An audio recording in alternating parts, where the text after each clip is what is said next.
Hello students, welcome to Global Online. This is Ankita Sood. Jammu Kashmir set paper one preparation के लिए top MCQs में लेकर आई हूँ, जिसमें से एज इट इज क्वेश्चंस आपको अपकमिंग एग्जामिनेशन में ज़रूर देखने को मिलेंगे।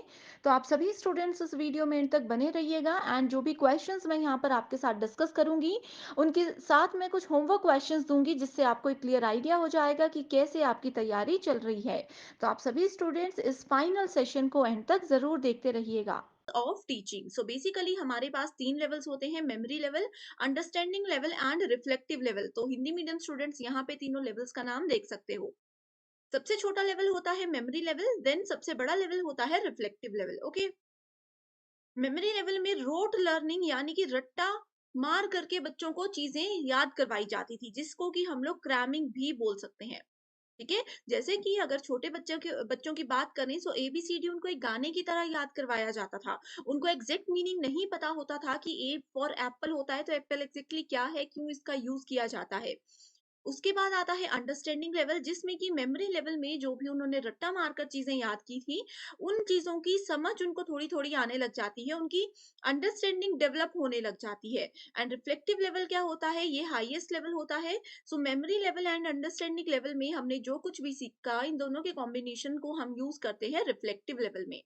जैसे कि बचपन से जो भी चीजें मैंने सीखी, अब real life example, real life problems में मैं उन उस नॉलेज को यूज कर सकती हूँ।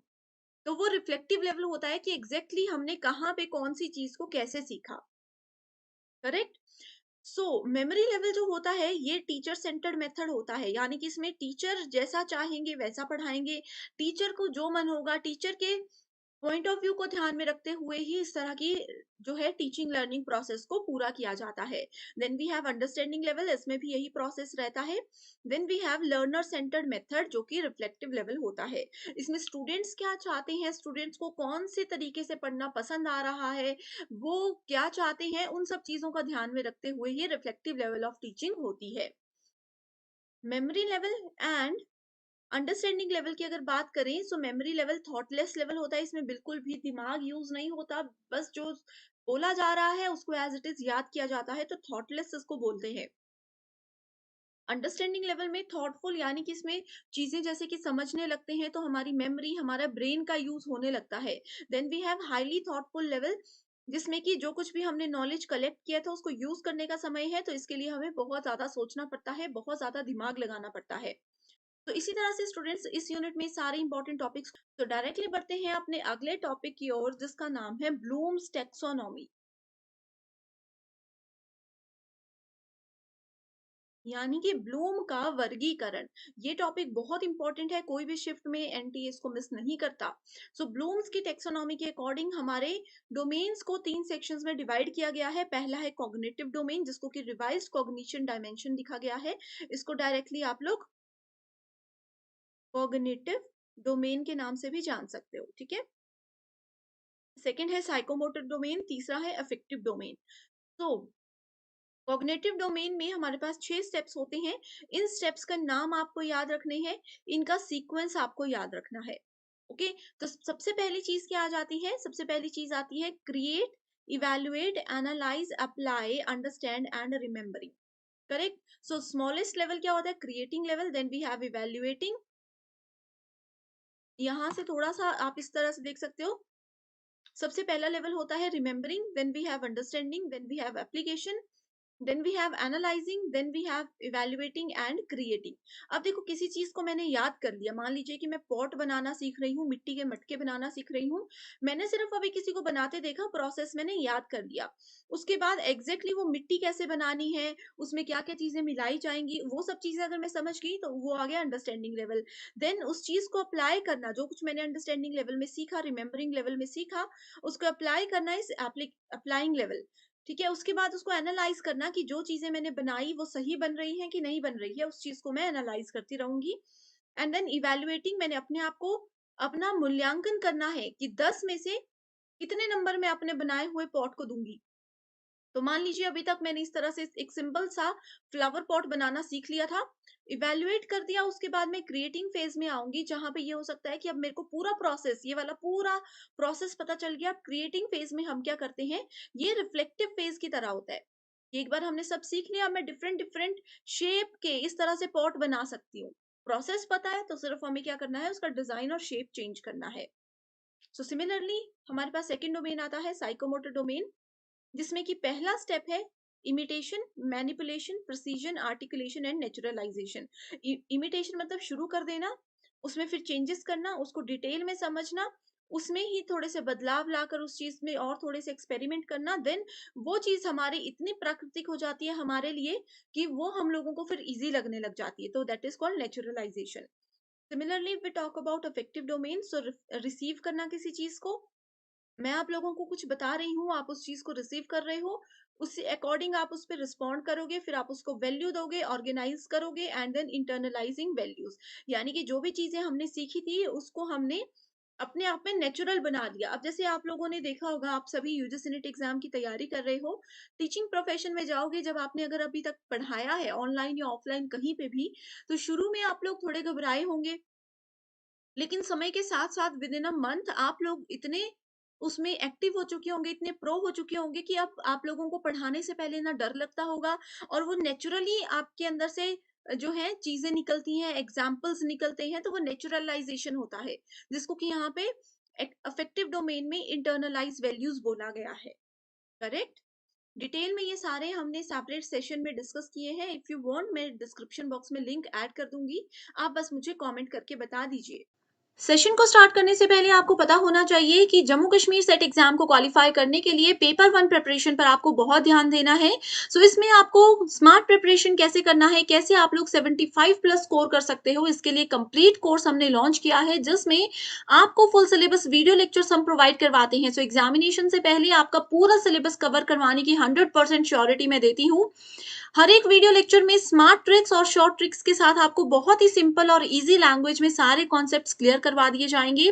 फुल सिलेबस नोट्स यहाँ पर आपको पीडीएफ के फॉर्मेट में हम प्रोवाइड करवाते हैं, जिसको बहुत ही आसानी से आप सभी अपने मोबाइल फोन में भी डाउनलोड करके कभी भी कहीं पर पढ़ सकते हो। फुल सिलेबस मॉक टेस्ट में कंप्लीट 10 यूनिट्स को कवर किया गया है, जिसमें से एज इट इज क्वेश्चंस बहुत बार एग्जाम में पूछे जाते हैं, एंड इस मॉक टेस्ट से आपको एक क्लियर आइडिया ये भी हो जाएगा कि किस लेवल के क्वेश्चंस इस पेपर में पूछे जाते हैं। इसके अलावा previous year questions with solution हम आपको देते हैं, जिससे आपको ये भी पता चल जाएगा कि काफी सारे क्वेश्चंस एग्जाम में रिपीट होते हैं, कैसे आपने करेक्ट आंसर को आइडेंटिफाई करना है और एग्जाम का क्या लेवल है। इसके अलावा 2000 प्लस एमसीक्यू क्वेश्चन बैंक, जिसमें हर एक क्वेश्चन के सॉल्यूशन के साथ आपको डिटेल में एक्सप्लेनेशन भी प्रोवाइड करवाई जाती है। एंड अगर आपके कोई कॉन्सेप्ट क्लियर नहीं है, तो 2000 एमसीक्यू पीडीएफ में आपके वो कॉन्सेप्ट में बिल्कुल क्लियर हो जाएंगे, इस चीज की भी मैं आपको श्योरिटी देती हूँ। सो गिवन व्हाट्सएप नंबर्स पर आप जल्दी से कांटेक्ट कर लीजिए। इसको ज्वाइन करने के लिए सिर्फ आपको एक ही बार फीस देनी है, वो भी सिर्फ 2000 रुपए। जब तक आपका ये एग्जाम नहीं हो जाता तब तक आप इस कोर्स का बेनिफिट उठा सकते हो, सिर्फ एक ही बार ये फीस आपको देनी है। इसके अलावा फ्री वीडियोस चाहते हो, कोर्स की फीस पे करने से पहले एक्सेस चाहते हो, तो आप लोग ग्लोबल ऑनलाइन ऐप को डाउनलोड कर लीजिए। ऐप डाउनलोड करने के बाद स्टोर सेक्शन पे आपको सर्च बार में कोर्स का नाम लिखना है, कोर्स का ओवरव्यू आपके सामने आ जाएगा। यहाँ पर आप इसका पूरी जानकारी ले सकते हो। कंटेंट सेक्शन पर क्लिक करोगे तो आपके सामने पेपर वन का कंप्लीट सिलेबस है, मॉक टेस्ट है, 2000 एमसीक्यू पीडीएफ है, एंड यहाँ पर आप देख सकते हो यूनिट वाइज फोल्डर्स हैं, जिसमें आपको टेस्ट भी मिल जाएंगे, वीडियो लेक्चर्स भी मिल जाएंगे, और एक पीडीएफ फाइल मिल जाएगी, जिसमें कंप्लीट आपको यहाँ पर नोट्स हम प्रोवाइड करवाते हैं, इंग्लिश एंड हिंदी दोनों ही लैंग्वेजेस में। जैसे अगर हम रिसर्च की बात करें, आप देख सकते हो थियरी लेक्चर्स अवेलेबल है, एमसीक्यूज लेक्चर्स अवेलेबल है, नोट्स और टेस्ट सीरीज यहाँ पर हम आपको एग्जाम के लेवल के हिसाब से प्रोवाइड करवाते हैं। सो आज ही गिवन व्हाट्सएप नंबर्स पर जल्दी से कांटेक्ट कीजिए एंड द कोर्स का बेनिफिट उठाइए। नेक्स्ट इंपॉर्टेंट टॉपिक की बात करते हैं, स्वयं। स्वयं की फुल फॉर्म क्या होती है? Study webs for active learning for young aspiring minds. ये क्या है? ये एक ऑनलाइन पोर्टल है, जिसमें कि सभी स्टूडेंट्स को फ्री ऑनलाइन एजुकेशन दी जाती है। शिक्षित भारत, उन्नत भारत इसका एक मेजर ऑब्जेक्टिव है। स्वयं पोर्टल जो बनाया गया है, इसका मेजर ऑब्जेक्टिव यही है कि इसमें कोई भी बच्चा कहीं भी बैठ करके, आप चाहे इंडिया के किसी भी कॉर्नर पे हो, आप चाहे वर्ल्ड के किसी भी कॉर्नर पे हो, आप कहीं भी बैठ के पढ़ सकते हो। बस उसके लिए आप लोगों को इंटरनेट कनेक्शन और एक अच्छा मोबाइल लैपटॉप होना चाहिए। तो स्वयं का मेजर फोकस यही है कि फ्री ऑनलाइन एजुकेशन सभी बच्चों को दी जाए, ताकि इक्वालिटी रहे और सभी बच्चे पढ़ लिख सके। नेक्स्ट वी हैव स्वयं प्रभा। स्वयं प्रभा क्या है? ये भी एजुकेशन से ही रिलेटेड है, लेकिन ये फ्री डीटीएच चैनल है।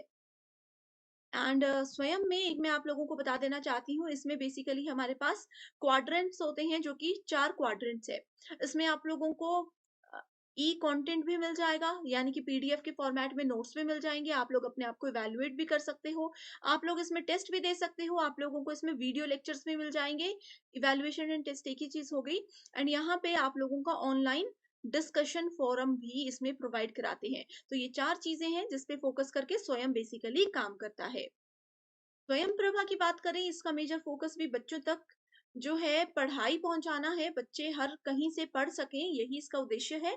लेकिन ये क्या है, ये एक डीटीएच चैनल है। आप लोगों ने घर में टीवी देखते होंगे, जो फ्री चैनल्स होते हैं, फ्री डिश होती है, आप लोगों ने उसमें बहुत बार ये देखा होगा कि पूरा पूरा दिन जब आप उस चैनल के आसपास से क्रॉस होते होंगे तो आपने देखा होगा कि वहां पे हर समय टीचर्स पढ़ा ही रहे होते हैं। तो वो स्वयं प्रभा के अंडर चैनल आते हैं। सो इसमें टोटल 34 डीटीएच चैनल है जो कि डायरेक्टली आप लोग अपने घर पे बैठ के ही एक्सेस कर सकते हो। इसको 19 अक्टूबर 2020 को स्टार्ट किया गया था। अब यहाँ पे स्टूडेंट्स एक होमवर्क क्वेश्चन मैं आपको देती हूँ, जैसे कि स्वयं प्रभा का मैंने आपको बताया कि 19 अक्टूबर 2020 को इसको स्टार्ट किया गया है, वैसे ही स्वयं को कब लॉन्च किया गया? कब लॉन्च किया गया, इसका आंसर आप मुझे कमेंट करके ज़रूर बताइए। इससे क्या होगा, आपका कॉन्सेप्ट भी क्लियर हो जाएगा, आपकी रिवीजन भी हो जाएगी एंड बाकी स्टूडेंट्स को भी आप मदद करोगे। तो स्वयं प्रभा में 24/7 एजुकेशनल चैनल्स में जो है रिपीट होते रहते हैं लेक्चर्स। अब देखो 24/7 का मतलब ये नहीं है कि हर वक़्त वो टीचर्स पढ़ा रहे हैं। ठीक है? तो कई बार वो रिकॉर्डेड सेशंस भी होते हैं, कई बार वो लाइव सेशंस भी होते हैं। तो दिन में एक बार मान लीजिए सुबह 9 बजे से लेकर के 11 बजे तक एक सेशन किसी पर्टिकुलर टीचर ने ले लिया। उसके बाद यही सेशन को पूरा दिन 4 से 5 बार इसी पे रिपीट किया जाता है कि अगर कई स्टूडेंट सुबह का सेशन अटेंड नहीं कर पाए तो वो शाम को कर सकते हैं, शाम को नहीं कर पाए तो वो रात को कर सकते हैं। तो इसीलिए ये 24/7 प्रोग्राम्स रन होते रहते हैं। एंड इसको इसके लिए सैटेलाइट कौन सा यूज होता है, एग्जाम में ये भी पूछा जाता है। तो जी सैट 15 यानी कि जियो स्टेशनरी सैटेलाइट 15 इसमें यूज होता है। आगे अगर हम बात करें यूजीसी मूक के बारे में, सो मूक क्या है, ये स्वयं का ही एक वर्टिकल है, स्वयं का ही एक सब पार्ट हम इसको बोल सकते हैं। करेक्ट। सो मूक की फुल फॉर्म होती है मैसिव ओपन ऑनलाइन कोर्सेज, इसको याद रख लीजिए, एग्जाम में जरूर आती है। ठीक है, जैसे कि मैंने आपको बताया स्वयं, स्वयं की फुल फॉर्म भी एग्जाम में बहुत बार आती है। इसके कितने क्वाड्रेंट्स है, ठीक है, इसके कितने कोऑर्डिनेटर्स हैं, सो इसके 9 कोऑर्डिनेटर्स हैं, नेशनल कोऑर्डिनेटर्स। मूक की बात नहीं कर रही, स्वयं की ही बात कर रही हूँ। 4 क्वाड्रेंट्स हैं एंड 9 नेशनल कोऑर्डिनेटर्स हैं, राइट। एंड ये क्या है, ये एक वेब बेस्ड प्लेटफॉर्म है which provide unlimited number of students worldwide with a chance of distance education with best institutes in the world. So अच्छे से अच्छे इंस्टीट्यूट के टीचर्स, जैसे कि आईआईटीज की बात करें, एनआईटीज की बात करें, आईआईएम, इस तरह के जो टीचर्स होते हैं वो इन पोर्टल्स में पढ़ाते हैं। Established back in 2008 and gained momentum in 2012 as a popular learning tool. So 2008 में इसको बना दिया गया था, लेकिन पॉपुलर ये 2012 में हुआ, उसके बाद से यूज होने लगा। नेक्स्ट इंपॉर्टेंट टॉपिक है इवैल्यूएशन सिस्टम। सो इवैल्यूएशन यानी कि मूल्यांकन करना। जब एक टीचर पढ़ाते हैं स्टूडेंट्स को, उसके बाद एक टीचर स्टूडेंट्स के टेस्ट लेते हैं, चाहे चाहे वो फाइनल एग्जाम है, चाहे वो क्लास टेस्ट है। तो उससे हम क्या करते हैं, किसी एक स्टूडेंट का मूल्यांकन करते हैं कि जो भी हमने पढ़ाया वो उनको क्लियर हुआ कॉन्सेप्ट या फिर नहीं हुआ। करेक्ट। सो इसी तरह से यहाँ पे मूल्यांकन जो है बहुत इंपॉर्टेंट होता है अगर हम अपनी टीचिंग को और लर्निंग को इफेक्टिव बनाना चाहते हैं, बेहतर बनाना चाहते हैं। तो evaluation is the process of gathering and interpreting evidence on changes in the behaviour of the students as they progress through schools। Simple सी लैंग्वेज में बोलते हैं कि बच्चों के व्यवहार में जो परिवर्तन आते हैं, बच्चे जो चीजें सीखते हैं क्लास में, उसको चेक करना बहुत जरूरी है। अगर इवैल्यूएशन ही नहीं होगा, अगर फाइनल एग्जाम या क्लास टेस्ट ही नहीं होंगे, तो एक टीचर को कैसे पता लगेगा कि वो बच्चा समझ रहा है, नहीं तो बच्चे तो सुनेंगे ही नहीं क्लास में। ठीक है। सो कोठारी कमीशन के अंदर इवैल्यूएशन की एक इंपॉर्टेंट डेफिनेशन दी गई है, जिसमें कहा गया है evaluation is a continuous process, it forms an integral part of total system of education and is intimately related to educational objectives. तो इसका एजुकेशनल ऑब्जेक्टिव्स होते हैं। The techniques of evaluation are means of collection evidences about the students development in desirable direction, यानी कि किसी भी वांछित दिशा में, किसी भी ज़रूरी दिशा में स्टूडेंट की कितनी डेवलपमेंट है, किस सब्जेक्ट में उनका इंटरेस्ट ज़्यादा है या कम है, वो सब जानने के लिए भी इवैल्यूएशन बहुत ज़रूरी होता है। सो ये इवैल्यूएशन का बेसिक इंट्रोडक्शन था, इसके बाद आते हैं टाइप्स पे जो कि बहुत ज़्यादा इम्पोर्टेंट है। तो टाइप्स में अकॉर्डिंग टू इसको जो डिफरेंट सेक्शंस में डिवाइड किया गया है, वो इम्पोर्टेंट नहीं है, बाकी के टाइप्स इम्पोर्टेंट है। ठीक है? सो फॉर्मेटिव एंड समेटिव यहाँ पे देख सकते हो रिपीटेड है। तो हम वन बाय वन बात करेंगे। सबसे बेसिक आता है प्लेसमेंट।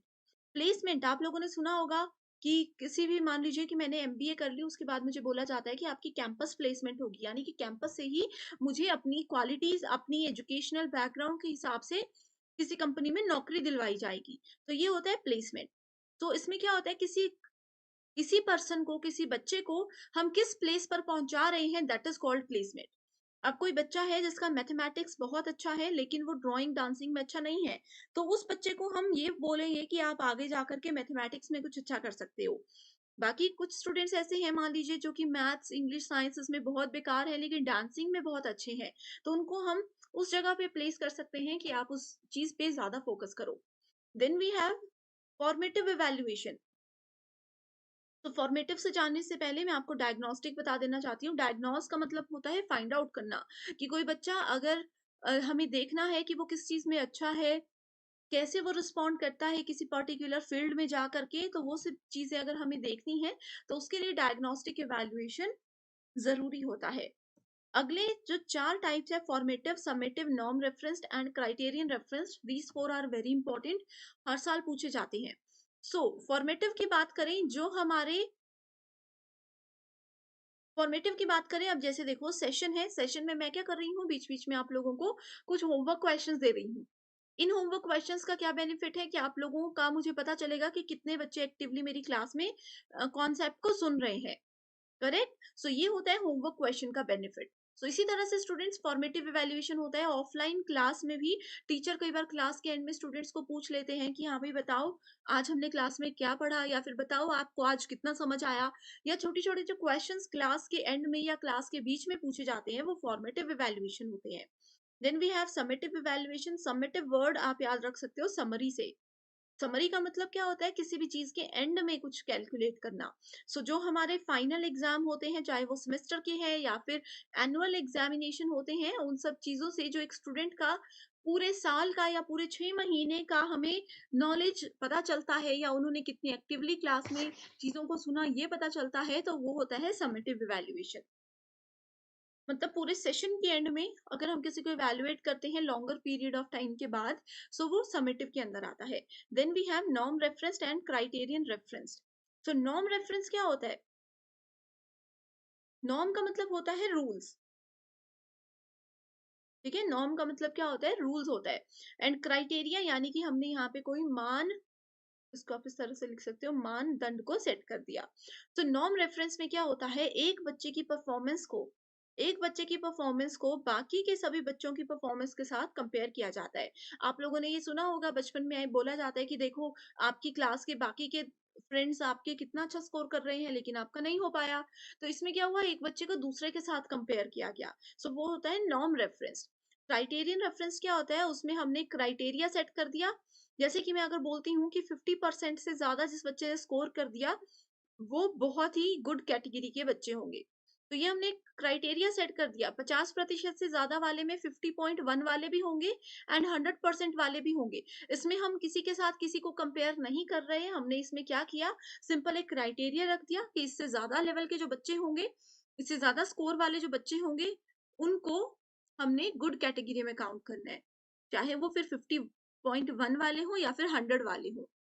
तो ये थोड़ा-सा कन्फ्यूजन इसमें स्टूडेंट्स को होता है, लेकिन मैंने जैसे आपको बताया कि नॉर्म रेफरेंस में एक बच्चे को बाकी सबके साथ कंपेयर किया जाता है, एक बच्चे की परफॉर्मेंस को। फॉर एग्जांपल जैसे कि मान लीजिए एक स्टूडेंट ए है, एक स्टूडेंट बी है। स्टूडेंट्स का अगर हम मैथ का टेस्ट लेते हैं तो ए मैथ्स में बहुत अच्छा है, बी को मैथ पसंद नहीं है। ठीक है। उसके बाद अगर हम लोग डांसिंग की बात करते हैं, डांसिंग में ए अच्छा नहीं है, बी बहुत अच्छा है, मतलब नेशनल इंटरनेशनल लेवल तक डांस करके आया है। तो इसमें हमने क्या किया, दो लोगों की क्वालिटीज को कंपेयर किया, दो स्टूडेंट्स के मार्क्स को, दो स्टूडेंट्स की टैलेंट को हम यहाँ पे कंपेयर कर रहे हैं, तो ये किसके अंदर आएगा? ये आ जाएगा आपका नॉर्म रेफरेंस के अंदर। करेक्ट।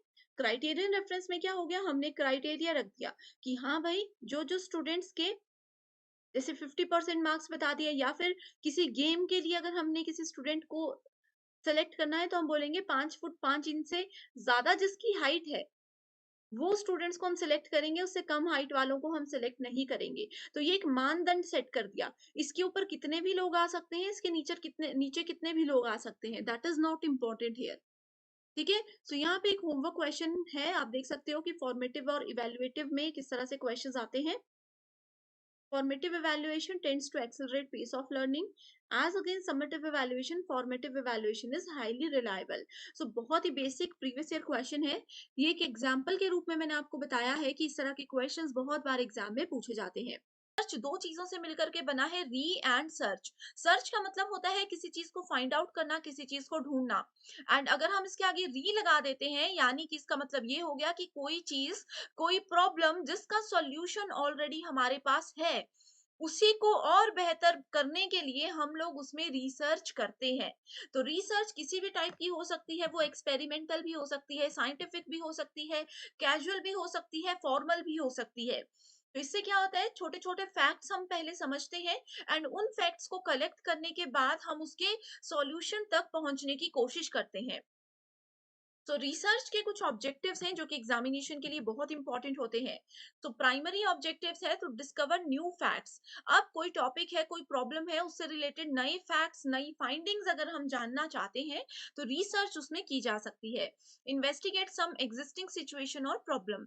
कोई भी प्रॉब्लम हमारे सामने है, उसका सॉल्यूशन ढूंढना, या फिर वो प्रॉब्लम क्यों हुई, आगे आने वाले समय में उस प्रॉब्लम को कैसे रोका जा सकता है, इन सब चीजों के लिए हम लोग रिसर्च कर सकते हैं। To verify and test important facts, to analyze an event or process or phenomena to identify the cause and effect relationship. So, cause and effect का मतलब होता है कि कोई प्रॉब्लम हमारे सामने क्यों आई, ठीक है, एंड इस प्रॉब्लम का सॉल्यूशन क्या हो सकता है, एंड आने वाले समय में उस प्रॉब्लम से कैसे बचा जाए, क्या इनिशिएटिव्स अभी लिए जाएं ताकि फ्यूचर में जो नेक्स्ट जनरेशन है वो इस प्रॉब्लम को फेस ही ना करे। इन सब चीजों में रिसर्च हमें मदद करता है। तो ये हमने अभी तक दो कॉन्सेप्ट्स कर लिए, इंट्रोडक्शन एंड डायरेक्टली। अब बढ़ते हैं अपने अगले टॉपिक की ओर, जिसमें हम देखेंगे कैरेक्टरिस्टिक्स ऑफ रिसर्च, कि एक रिसर्च में कौन कौन से गुण होने चाहिए। तो हिंदी मीडियम स्टूडेंट्स के लिए भी साथ साथ में बताती हूँ। एम्पेरिकल, एम्पेरिकल में मैंने आप लोगों को एक टर्म बताती हूँ, एम्पायर। एम्पायर का मतलब क्या होता है? किसी भी मैच में आप लोगों ने एम्पायर देखा होगा, वो क्या होता है? एक सीनियर पर्सन होता है जिनको बहुत ज्यादा एक्सपीरियंस होता है, एंड वो अपनी ऑब्जर्वेशन की मदद से क्या करते हैं, वहां पे आउट है पर्सन या फिर अभी आउट नहीं है, स्कोर वो बताते हैं। ठीक है। सो यही होता है एम्पेरिकल रिसर्च में, जिसमें कि हम अपने एक्सपीरियंस और ऑब्जर्वेशन की मदद से कुछ रिसर्च करते हैं। तो एक लॉजिकल होना चाहिए, कुछ लॉजिक होना चाहिए, कुछ तर्क होना चाहिए, तभी रिसर्च को अच्छा माना जाता है। साइक्लिक होना चाहिए, स्पेशली अगर हम लोग यहाँ पे बात करें, सो एक्शन रिसर्च जो होता है वो साइक्लिक होता है। एक्शन रिसर्च क्या है, ये हम नेक्स्ट स्लाइड में डिस्कस करेंगे। एनालिटिकल यानी कि हमने जो काम किया उसको हम लोग साथ साथ में एनालाइज करते रहें, उस पर ध्यान रखते रहें। क्रिटिकल होता है, मेथोडिकल होता है, रेप्लिकेबल, फिजिबल, एथिकल। एथिकल का मतलब क्या होता है? नैतिकता। कि जितने भी कुछ रूल्स एंड रेगुलेशन होते हैं रिसर्च को लेकर के, उनको अगर हम अच्छे से फॉलो करते हुए रिसर्च करेंगे तो डेफिनेटली हमें उसका अच्छा सॉल्यूशन ही मिलेगा। नेक्स्ट टॉपिक आ जाता है स्टेप्स इन रिसर्च। तो रिसर्च में डिफरेंट स्टेप्स होते हैं जो कि अगर हम अच्छे से फॉलो करेंगे तो इजीली विदाउट एनी प्रॉब्लम हम अपने सॉल्यूशन तक पहुंच सकते हैं। तो पहला स्टेप है आइडेंटिफिकेशन ऑफ रिसर्च प्रॉब्लम। अब देखो, रिसर्च यानी कि अनुसंधान किसी पर्सन को क्यों करना होता है? किसी भी चीज की रिसर्च तब होती है अगर उससे रिलेटेड कोई प्रॉब्लम हमारे पास होगी। अगर मेरे पास कोई प्रॉब्लम ही नहीं है, हमारे पूरे वर्ल्ड में, पूरे इंडिया में या सोसाइटी में कोई प्रॉब्लम ही नहीं है, तो उसका सॉल्यूशन ढूंढेंगे ही क्यों?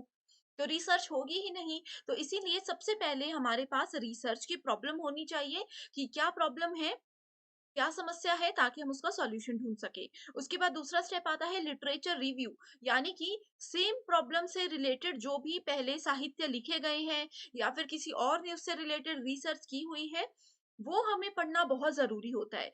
क्योंकि कई बार क्या होता है कि मान लीजिए कि एबीसी नाम की कोई प्रॉब्लम है, ये प्रॉब्लम मेरे सामने है एंड मैं सोचती हूँ कि ये तो बहुत बड़ी प्रॉब्लम है, इसका सॉल्यूशन मैं रिसर्च करके ढूंढ लूंगी।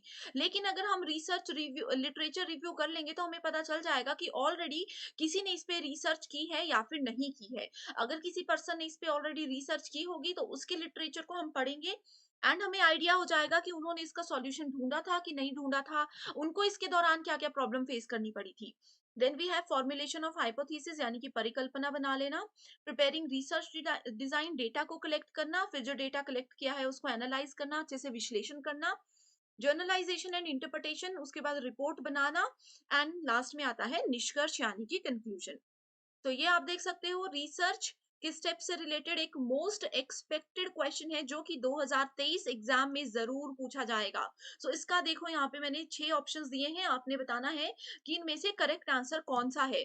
इसका आंसर आप मुझे कमेंट करके बताइए, मैं वहां पर ही आपको बताऊंगी कि ये सही है या गलत है। नेक्स्ट टॉपिक आ जाता है रिसर्च आर्टिकल यानी कि शोध का आलेख। So research article reports on the results of original research, reviews its contribution to knowledge body in a specific field and publishes it in a peer reviewed journal। Simple सी language में इसको हम समझते हैं। रिसर्च आर्टिकल क्या होता है, इसको हम लोग कई बार एम्पेरिकल और प्राइमरी सोर्स भी बोलते हैं, यानी कि प्राथमिक जगह है जहां से हम किसी भी रिसर्च के बारे में जान सकते हैं। रिसर्च आर्टिकल एक जर्नल आर्टिकल होता है, ये एक जर्नल आर्टिकल होता है in which authors report on research they did. अब मान लीजिए मैं क्या कर रही हूँ, मैं रिसर्च कर रही हूँ कोई भी टॉपिक पर, किसी भी सोशल प्रॉब्लम पे मैं रिसर्च कर रही हूँ। अब मैंने अपनी रिसर्च के दौरान क्या क्या किया, क्या प्रॉब्लम मेरे सामने थी एंड कैसे मुझे इसका सॉल्यूशन मिला, इस पे छोटा सा आर्टिकल जो लिखा जाता है वो रिसर्च आर्टिकल के अंदर लिखा जाता है। Research articles are always primary source. Whether or not a research article is peer reviewed depends on journal that publishes it. Okay? तो इसमें टिपिकली क्या क्या चीजें होती हैं, इसमें होता है हमारे रिसर्च से रिलेटेड इंट्रोडक्शन, उसके बाद होता है इसमें मेथड्स की किस किस तरीके की रिसर्च को हमने यहाँ पे यूज किया, उसके बाद आता है कि रिसर्च के मेथड्स यूज करने के बाद क्या हमारे पास रिजल्ट आया एंड फिर उससे रिलेटेड डिस्कशन आती है कि जो काम हमने यहाँ पे किया वो बेनिफिशियल है, उससे रिलेटेड हमें कोई फायदा हो सकता है या नहीं हो सकता। तो ये सारी चीजें रिसर्च आर्टिकल के अंदर आती है। इसका बेनिफिट क्या होता है कि मान लीजिए कि मैंने 2019 में किसी भी सोशल प्रॉब्लम को लेकर के रिसर्च की, अब 2023 में मेरे स्टूडेंट्स जो ये वीडियो देख रहे हैं उनका यूजीसी नेट जेआरएफ क्वालिफाई हो जाएगा एंड वो लोग भी मान लीजिए सेम ही सोशल प्रॉब्लम प्रॉब्लम पर रिसर्च करने के बारे में सोच रहे हैं। तो आपको अगर देखना होगा कि अंकिता मैम ने कैसे रिसर्च किया था, क्या क्या प्रोसेस फॉलो किया था, तो आप मेरा रिसर्च आर्टिकल देख सकते हो, इससे आपको बेनिफिट हो जाएगा। तो ये इसका मेजर ऑब्जेक्टिव होता है। करेक्ट। सो आई होप ये टॉपिक आपको बिल्कुल समझ आ गया है। तो स्टूडेंट्स ये जो सीरीज में आपके लिए लेकर आई हूँ कि 20 मिनट्स में हम 20 कॉन्सेप्ट्स को कवर करेंगे। अगर आपको ये कॉन्सेप्ट समझ आ रहा है एंड आपको लगता है कि इससे आपकी अच्छे से रिवीजन हो रही है एंड मैं इसको कंटिन्यू रखूं, तो आप मुझे जल्दी से कमेंट कर दीजिए ताकि मैं नेक्स्ट यूनिट्स जो है रिमेनिंग यूनिट्स उन पर भी इसी तरह के वीडियोस आपके लिए लेकर। नेक्स्ट आ जाता है फिर हमारे पास टॉपिक जिसका नाम है रिसर्च थीसिस। थीसिस जिसको कि डिसर्टेशन के नाम से भी जाना जाता है, हालांकि इन दोनों में थोड़ा सा डिफरेंस होता है। क्या डिफरेंस होता है स्टूडेंट्स, ये होमवर्क है। थीसिस और डिसर्टेशन में क्या डिफरेंस होता है ये मुझे जल्दी से कमेंट करके आप लोग बता दीजिए। अगर आपको आता है तो भी बताइए, नहीं आता है तो भी बताइए, इस पे एक शॉर्ट वीडियो में लेकर आऊंगी। थीसिस और डिसर्टेशन एक टेक्स्ट होता है that describes the authors work and result in support of an application for an academic degree और professional qualification. So as a researcher आप लोग जिस जिस भी काम पर रिसर्च कर रहे हो, जिस भी टॉपिक पर रिसर्च कर रहे हो, उसकी आपकी क्या रिपोर्ट आई, क्या आपने रिसर्च किया, ठीक है, उससे रिलेटेड एक एप्लीकेशन टाइप होता है जिसकी बेसिस पे आप लोगों को अपनी पीएचडी की डिग्री प्रोवाइड करवाई जाती है। ठीक है, सो ये होता है रिसर्च थीसिस।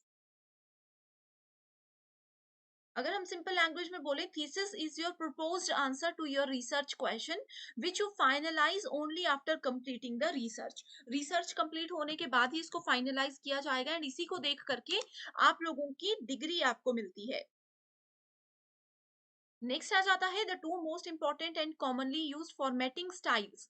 ठीक है, सो अब देखो रिसर्च थीसिस या रिसर्च में जो कुछ भी चीजें होती है उसको कैसे लिखा जाता है, उसके दो फॉर्मेट्स होते हैं, एमएलए और एपीए। जनरली ये दोनों फॉर्मेट सिर्फ एग्जाम के लिए इंपॉर्टेंट है, जब एक्चुअल में आप लोग पीएचडी करने जाओगे तो वहां पे स्टूडेंट्स, आप लोग जिस भी यूनिवर्सिटी से पीएचडी करते हो वही आपको फॉर्मेट बताते हैं। सो एमएलए का फॉर्मेट फुल फॉर्म है मॉडर्न लैंग्वेज एसोसिएशन, एपीए का मतलब है अमेरिकन साइकोलॉजिकल एसोसिएशन। करेक्ट। सो ये क्या होता है, वर्क साइटेड होता है, रेफरेंस लिस्ट होती है। सो इसमें आपको यही याद रखना है। नेक्स्ट है डिफरेंट टाइप्स ऑफ रिसर्च, जिसमें कि पहला आता है फंडामेंटल, जिसको कि बेसिक रिसर्च बोला जाता है, एंड इसको हम लोग प्योर रिसर्च भी बोलते हैं, जिसमें सिर्फ हम नॉलेज को कलेक्ट करते हैं, कहीं यूज नहीं करते। Then we have applied research. Applied research किसी भी पर्टिकुलर क्वेश्चन के सॉल्यूशन को ढूंढने के लिए यूज किया जाता है। एंड एक्शन रिसर्च होता है, सिर्फ सॉल्यूशन ढूंढना नहीं, इमीडिएट कहीं पे हम लोगों को अगर एक्शन लेना है तो उसके लिए एक्शन रिसर्च यूज होता है। जैसे मेरे सामने कोई प्रॉब्लम आ गई, मैं इसका सॉल्यूशन ढूंढूंगी, सिर्फ दिमाग में नहीं सोचूंगी, उसको एक्चुअल में हम यूज करेंगे, एक्चुअल में प्रैक्टिकल करके देखेंगे। Then we have qualitative and quantitative research. So qualitative, quantitative क्या करता है, नंबर्स के साथ डील करता है। Quantitative research deals with numbers, statisticals. And qualitative जो है डील करता है वर्ड्स के साथ एंड उन वर्ड्स के मीनिंग्स के साथ। Then we have deductive and inductive research. Deductive क्या होता है, अपर लेवल से नीचे के लेवल पे आएंगे तो वो डिडक्टिव होगा, नीचे के लेवल से ऊपर के लेवल पे जाएंगे तो वो इंडक्टिव होगा। करेक्ट। सो इंडक्टिव रीजनिंग की अगर पहले बात करें, inductive reasoning aims at developing theory. तो थ्योरी डेवलपमेंट की कहीं पे बात आती है तो वो हम इंडक्टिव रीजनिंग की बात करते हैं। जबकि डिडक्टिव रीजनिंग किस पे फोकस करता है, ये उसकी टेस्टिंग पे फोकस करता है, जो एग्जिस्टिंग थ्योरी है उसकी टेस्टिंग पे फोकस करता है डिडक्टिव रीजनिंग। नेक्स्ट आ जाता है फिर हमारे पास सैम्पलिंग। सो सैम्पलिंग क्या होता है, सैम्पलिंग, अब देखो मान लीजिए मुझे अपने रिसर्च के लिए लोगों से ओवरव्यू लेने हैं, लोगों के रिव्यूज लेने हैं, एंड मैं रिसर्च के लिए किसी सोशल प्रॉब्लम की रिसर्च के लिए चली गई किसी कॉलेज में जहाँ पे 10,000 स्टूडेंट्स थे। तो अब 10,000 स्टूडेंट से क्वेश्चंस पूछना तो पॉसिबल नहीं है, तो हम क्या करते हैं, 10,000 में से 100 स्टूडेंट्स को सिलेक्ट करेंगे। तो वो किस बेसिस पे सिलेक्ट किया जाता है, ये हो गया सैंपल। ठीक है, 10,000 क्या है, टोटल पॉपुलेशन है, 100 क्या है, सैंपल है। तो दो तरीके से उसको किया जाता है, एक होता है प्रोबेबिलिटी, एक होता है नॉन प्रोबेबिलिटी। तो इनके नाम आपको याद होने चाहिए, कन्वीनियंस, जजमेंटल जिसको पर्पसिव भी बोलते हैं, snowball and quota sampling. Probability में आता है stratified, systematic, cluster and simple random sampling. Detailed video इस टॉपिक पर मैं लेकर के ऑलरेडी आई हूँ, अगर आपने वो नहीं देखी है तो मुझे कमेंट कीजिए, मैं आपके साथ शेयर कर दूंगी। Then we have hypothesis. Hypothesis का मतलब परिकल्पना करना।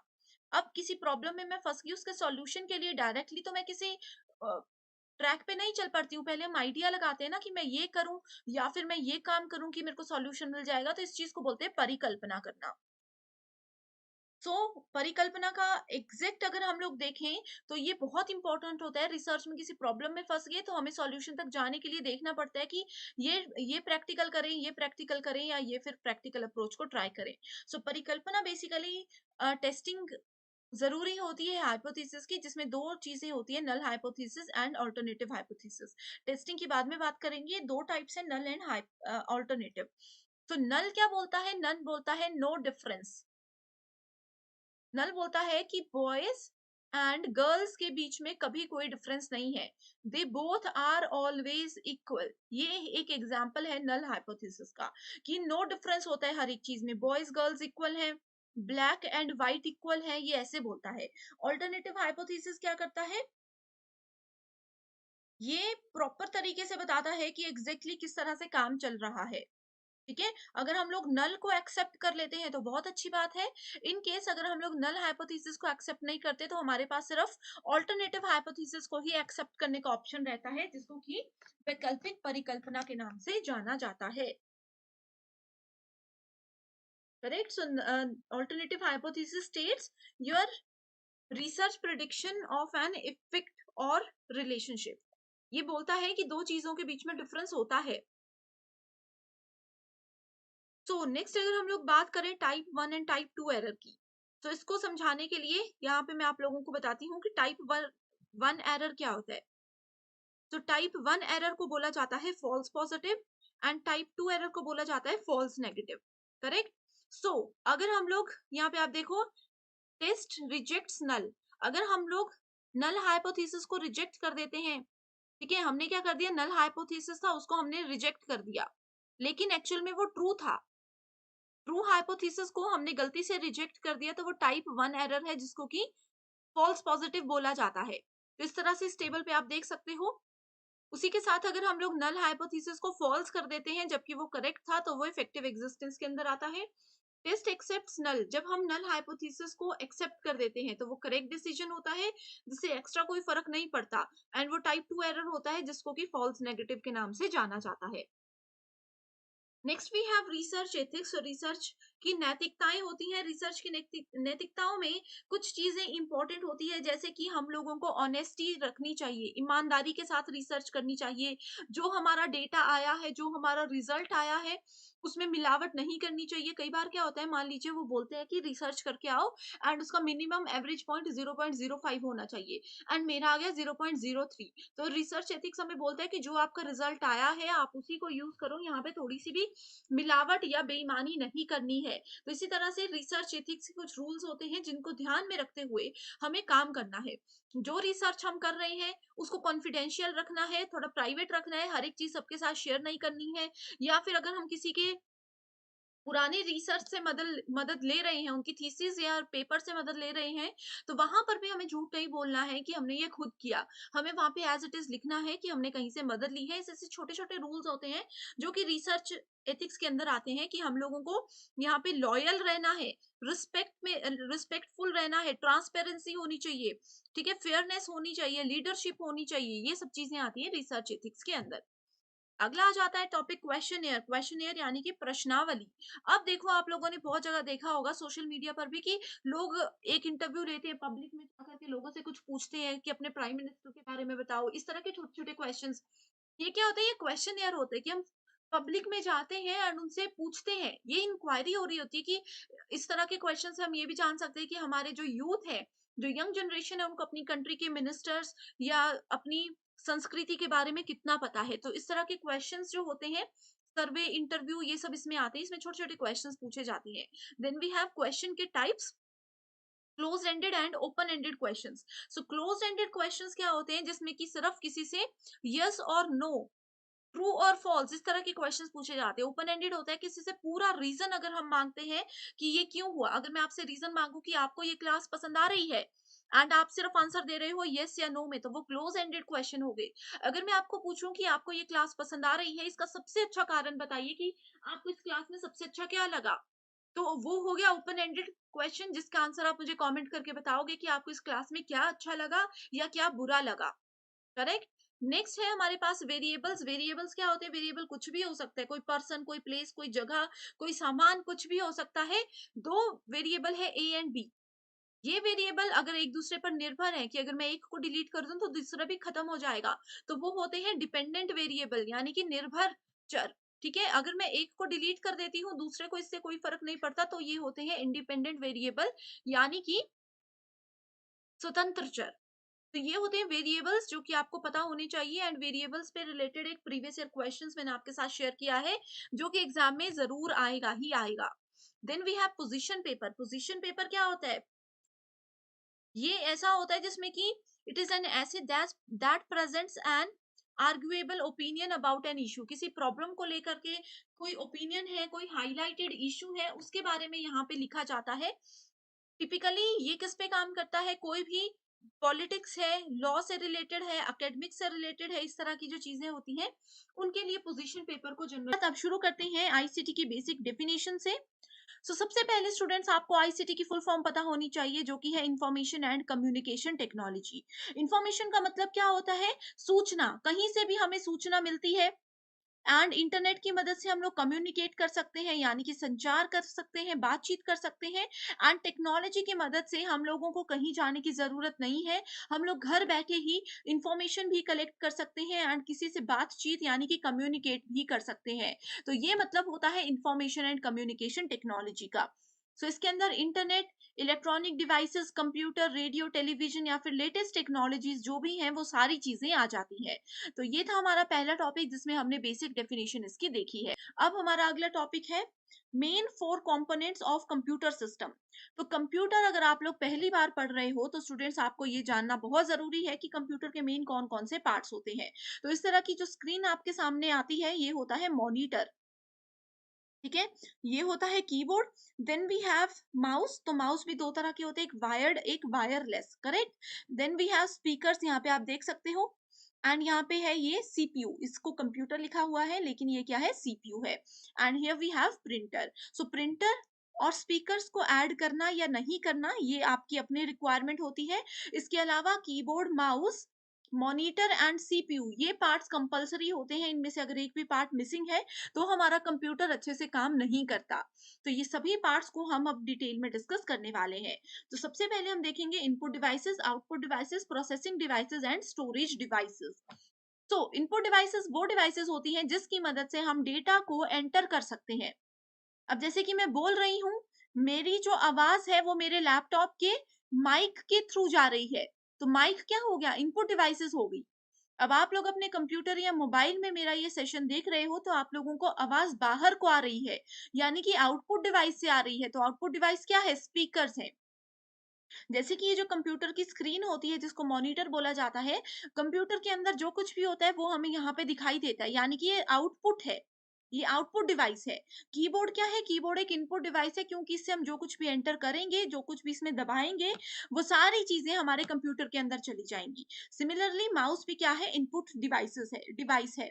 अब अगर हम सीपीयू की बात करें, सीपीयू क्या है, ना ही ये इनपुट डिवाइस है ना ही ये आउटपुट डिवाइस है। सीपीयू को बोला जाता है ब्रेन ऑफ कंप्यूटर, यानी कि कंप्यूटर का दिमाग। अब मेरे हाथ काम कर रहे हैं, मैं जैसे बोल रही हूँ, मैं मुंह से बोल रही हूँ, लिख रही हूँ, ये देखो मैं कुछ भी लिख रही हूँ तो मैं हाथों से लिख रही हूँ, लेकिन ये सारी इंस्ट्रक्शंस मुझे कौन दे रहा है, ये सब इंस्ट्रक्शंस मुझे मेरा दिमाग दे रहा है। वैसे ही कंप्यूटर में हम चाहे प्रिंटर से कोई प्रिंट आउट निकलवाएं, मॉनिटर में कुछ गाने चलाएं, ये सारी चीजों के पीछे कौन होता है, सीपीयू होता है। आप इसी के साथ अब बात करते हैं अगले टॉपिक की, जो कि है इनपुट डिवाइस। सो इनपुट डिवाइसेस मैंने आपको बता दिए, कुछ एग्जांपल्स हैं जो कि एग्जाम में पूछे जाते हैं। इससे रिलेटेड कैसा क्वेश्चन आता है वो भी अभी हम डिस्कस करेंगे। तो इनपुट डिवाइसेस में पहला है कीबोर्ड, दूसरा है माउस। ये दोनों बिल्कुल बेसिक हैं। जैसे माइक्रोफोन, जैसे मैंने आप लोगों को अभी माइक बताया कि मैं बोल रही हूँ, मेरी आवाज कहाँ से जा रही है, मेरे माइक से मेरे लैपटॉप के अंदर जा रही है, ठीक है। वैसे ही जॉयस्टिक होता है, ये गेमिंग के लिए यूज होता है। ट्रैक बॉल भी यूज होता है। देन वी हैव स्कैनर, यानी कि कोई कागज आपके पास है, उस कागज को अगर आपने इमेज के फॉर्मेट में एंटर करवाना है, अंदर रखना है अपने कंप्यूटर में या लैपटॉप में, तो स्कैनर यूज होता है। टच स्क्रीन मोबाइल्स आप यूज करते हो तो वो भी क्या है, इनपुट डिवाइस है। वेब कैम जो कैमरा होता है वो भी इनपुट डिवाइस है। तो ये लिस्ट आपको याद रख लेनी है। Next we have output devices, जो कि हमें रिजल्ट्स बाहर डिस्प्ले करवाती है। तो डिस्प्ले करवाने के लिए सबसे पहले मॉनिटर, हेडफोन्स जिससे कि आवाज बाहर हमें सुनाई देती है, स्क्रीन प्रोजेक्टर यानी कि कंप्यूटर के अंदर जो कुछ भी चल रहा है वो हम वॉल पर इसके थ्रू देख सकते हैं, तो ये हमें रिजल्ट आउट करके दे रहा है। प्रिंटर क्या करता है, कंप्यूटर के अंदर जो फोटो है, जो भी पेपर है, उसको एक कागज में हमें निकाल कर देता है। सिमिलरली प्लॉटर होता है, प्रिंटर प्लॉटर सेम ही फैमिली से बिलोंग करते हैं। Sound card, speaker, video card, ये सब हमने बता दिए, जीपीएस लोकेशन। तो ये सब क्या है, ये सब के सब आउटपुट डिवाइसेस है। अब नेक्स्ट टॉपिक आता है कीबोर्ड। आप बोलोगे कीबोर्ड तो आ गया मैम, ऑलरेडी हमने इनपुट डिवाइसेस में इसको कवर कर दिया, लेकिन कीबोर्ड अपने आप में ये एक बहुत बड़ा टॉपिक है यूजीसी नेट एग्जामिनेशन के लिए। सो कीबोर्ड पे बहुत सारी कीज होती हैं। अब यहाँ पे एक होमवर्क क्वेश्चन नोट कर लीजिए। टोटल नंबर ऑफ कीज कितनी होती है एक जनरल कीबोर्ड में? ये क्वेश्चन 100% एग्जाम में आएगा। तो स्टूडेंट्स इसका आंसर मुझे आप कमेंट करके बताइए। अगर नहीं आता है तो भी कमेंट करके बता दीजिए कि मैम हमें इसका आंसर नहीं पता, तो मैं वहां पर ही आपको रिप्लाई करूंगी। एंड अगर आपको इसका आंसर आता है तो भी कमेंट कर दीजिए, ताकि बाकी के स्टूडेंट्स को भी मदद मिल जाए। टोटल कितने बटन्स होते हैं कीबोर्ड में, कितनी कीज होती हैं, ये आपने बताना है। अब देखो ये जितनी भी कीज हैं, इसको छोटे छोटे हिस्सों में डिवाइड किया गया है। तो सबसे ऊपर वाला हिस्सा जो आता है, ये आता है function keys. So function keys होती है F1 से F12 तक। कॉर्नर वाली की जिसमें ESC लिखा होता है, ये होती है एस्केप की। करेक्ट। देन वी हैव ये बड़ा सा, इसको बोला जाता है स्पेस बार। यहाँ पे कंट्रोल बटन, यहाँ पे कंट्रोल बटन। अब आप बोलोगे कि दो बार एक ही बटन क्यों है? अब देखो जैसे कि कीबोर्ड में ये वाला जो एरिया होता है ना, ये वाला एरिया, इसमें बेसिक A to Z होते हैं। ठीक है, ए से जेड तक के यहाँ पे अल्फाबेट्स होते हैं। अगर हमें ये आधे में डिवाइड करते हैं, अगर ये वाले कीज को प्रेस करना है तो ये वाले कंट्रोल के साथ कर सकते हैं, एंड बाकी के कीज को प्रेस करना है तो इस कंट्रोल के साथ कर सकते हैं। तो फिंगर्स इजीली मूव हो जाती हैं। करेक्ट। सो ये बटन क्या होता है? ये होता है एंटर बटन, जिससे कि हम कुछ लिखते हुए इसके बाद अगली लाइन पर आते हैं। मैंने अपना नाम लिख दिया, अगली लाइन पे आना है तो एंटर प्रेस कर सकते हैं। ये वाला जो बटन है, ये होता है बैक स्पेस, यानी कि एक स्पेस पीछे जाना है। करेक्ट। ये होता है हमारे पास डायरेक्शनल कीज, जिसको कि एरो कीज के नाम से भी जाना जाता है। टॉप डाउन लेफ्ट राइट, ये चार तरह की कीज होती हैं। Then we have numeric keypad, जिसमें कि 0 से 9 तक नंबर होते हैं। प्लस, मल्टीप्लिकेशन, माइनस, डिवीजन, ये सारे सिंबल्स भी इसमें आपको मिलते हैं। इसके अलावा हमारे पास यहाँ पे कुछ स्पेशल सिंबल्स होते हैं, जैसे कि at the rate, percentage, and का साइन, डॉलर का साइन, ये स्टार हो गया, ये जितने भी सिंबल्स होते हैं, लेस देन, ग्रेटर देन, ठीक है, ये कर्ली ब्रेसेस, ये सारे आते हैं स्पेशल सिंबल्स के अंदर। Correct. So I hope students, यहाँ तक की जो चीजें हैं आप लोग कीबोर्ड के केस में समझ गए हो। अब होमवर्क क्वेश्चन जो दिया है, जरूर उसका रिप्लाई कीजिएगा। नेक्स्ट टॉपिक आता है types of printer. So printer भी क्या है? प्रिंटर हमारे पास है एक आउटपुट डिवाइस। इसको दो हिस्सों में बांटा गया है, impact and non impact printer. Impact printer होते हैं जो कि डायरेक्टली पेपर और प्रिंटर की जो डिवाइस होती है, प्रिंटर डिवाइस के अंदर जो मेन पार्ट होता है जो प्रिंट करने में हमें मदद करता है, उसको ये पेपर के साथ टच करते हुए काम करता है। तो इसको भी दो हिस्सों में डिवाइड किया गया है, कैरेक्टर एंड लाइन। लाइन में दो टाइप्स होते हैं, dot matrix and Daisy wheel. And sorry, character के दो टाइप्स हैं ये, एंड लाइन के दो टाइप्स है, drum, chain and band. Then we have non impact, इसमें आता है inkjet, laser and thermal. So ये सीक्वेंस आपको याद होना चाहिए, एग्जाम में पूछा जा सकता है कि चेन प्रिंटर किस कैटेगरी में आता है, तो ये लाइन प्रिंटर के अंदर इम्पैक्ट में आता है। ओके। नेक्स्ट यहाँ पे देख सकते हो स्टूडेंट्स, ये आप लोगों के पास एक होमवर्क क्वेश्चन है। अभी हमने डिस्कस किया कि कौन सी इनपुट डिवाइसेस है। चार ऑप्शंस है। यहाँ पे देखो बहुत सारे डिवाइसेस के नाम इस तरह से लिखे हुए हैं, आप देख सकते हो। तो जो जिस भी ऑप्शन में सभी डिवाइसेस इनपुट डिवाइसेस हैं, वो आपका करेक्ट आंसर होगा। तो मुझे कमेंट करके बताइए कि क्या सही आंसर है। नेक्स्ट क्वेश्चन है सीपीयू। सीपीयू, नेक्स्ट टॉपिक है सीपीयू। सीपीयू का मतलब ब्रेन ऑफ कंप्यूटर, इसको कंप्यूटर का दिमाग माना जाता है। सेंट्रल प्रोसेसिंग यूनिट, इसकी फुल फॉर्म याद रख सकते हो, बहुत इंपॉर्टेंट है एग्जामिनेशन के लिए। ठीक है, जितने भी डेटा प्रोसेसिंग के काम होते हैं, आप लोग कोई अपने कंप्यूटर पे गाना डाउनलोड कर रहे हो या फिर एक फाइल दूसरी जगह पे भेज रहे हो अपने कंप्यूटर से, तो उन सारी प्रोसेसिंग के पीछे किसका हाथ होता है? सीपीयू का हाथ होता है। अब आपको अगर बाहर से देखोगे तो सीपीयू आप लोगों को कैसा दिखेगा? सीपीयू बस एक इस बॉक्स की तरह आपको दिखेगा, लेकिन अंदर से सीपीयू को फर्दर सेक्शंस में डिवाइड किया जाता है। पहला होता है एएलयू, दूसरा होता है सीयू एंड तीसरा होता है मेमोरी। एएलयू का मतलब क्या होता है? Arithmetic logical unit. MU memory unit, CU control unit. कुछ भी चीज को स्टोर करना है, गाना डाउनलोड करके स्टोर कर रहे हो, कोई फोटो आप कंप्यूटर या लैपटॉप में डाल रहे हो, तो वो मेमोरी यूनिट के अंदर जाता है। मैथमेटिक्स से रिलेटेड या कोई कैलकुलेशन से रिलेटेड काम है तो वो एएलयू करता है। एंड जैसे सीपीयू है, मॉनिटर कनेक्ट है, यहाँ पे माउस है, यहाँ पे कीबोर्ड है, यहाँ पे स्पीकर्स है, प्रिंटर है, कितनी सारी डिवाइसेस कनेक्टेड है। इनका जितना भी काम रहता है, उन सबको कंट्रोल एंड कोऑर्डिनेट करना कंट्रोल यूनिट का काम होता है। सो आई होप स्टूडेंट्स, इस तरह से आप लोगों की बहुत अच्छी रिवीजन हो रही होगी। सुपर फास्ट सेशन है जो कि डेफिनेटली डेफिनेटली इस कम समय में आपको मदद करता है अच्छा स्कोर करने में। एंड अगर आप चाहते हो कि मैं इस सीरीज को कंटिन्यू रखूं तो मुझे कमेंट कर दीजिए। Next topic we have is memory unit. So memory क्या होता है? When the data and instructions are entered in the computer where they are stored. ठीक है, सो जो भी चीजें हैं, इंस्ट्रक्शंस है, डेटा है, जब भी कंप्यूटर के अंदर वो जाता है एंड जहां पे उसको स्टोर किया जाता है, उसको मेमोरी बोलते हैं। सो मेमोरी बेसिकली दो टाइप्स की होती हैं, primary memory and secondary memory, प्राथमिक एंड माध्यमिक। तो प्राइमरी मेमोरी क्या होती है? प्राइमरी मेमोरी को कंप्यूटर की मेन मेमोरी भी बोला जाता है, जो कि ऑलरेडी पहले से ही कंप्यूटर के अंदर होती है। ठीक है। एंड सेकेंडरी मेमोरी क्या होती है? ये एक्सटर्नल मेमोरी होती है, जिसको ऐड करना या फिर नहीं करना ये एक पर्सन की अपनी चॉइस होती है।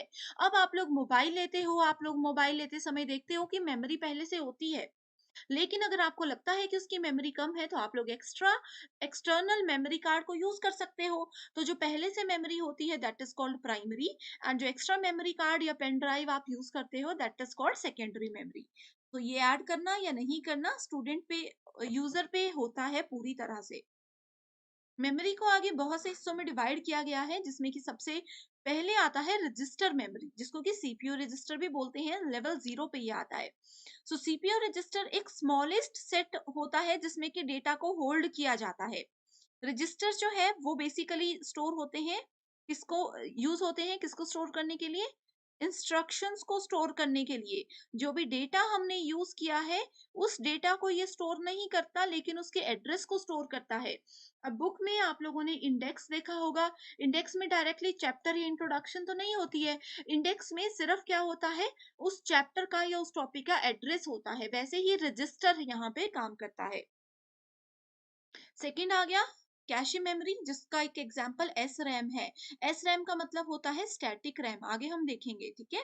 सो कैशे मेमोरी क्या होती है? ये होती है एक चिप बेस्ड कंप्यूटर कंपोनेंट जो कि डेटा को इजीली रिट्रीव कर सकता है मेमोरी से।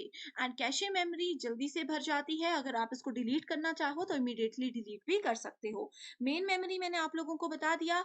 मैग्नेटिक डिस्क और मैग्नेटिक टेप्स आर जो है ये दोनों ऑक्सिलरी मेमोरी के टाइप्स आते हैं। ये आप देख सकते हो एक प्रीवियस ईयर क्वेश्चन है, जिसमें कि हम बात करेंगे रैम एंड रोम की। तो देखो, रैम एंड रोम इस क्वेश्चन से आपको क्लियर हो जाएगा। रोम का मतलब read only memory. Read only यानी कि इसके अंदर जो लिखा है उसको हम सिर्फ पढ़ सकते हैं, उसको एडिट करके चेंज करके कुछ नहीं उसमें नया हम ऐड कर सकते। रैम होता है random access memory. Correct. So सबसे पहले हम रैम की बात करते हैं। RAM is basically use to store the programs and data being used by CPU in real time.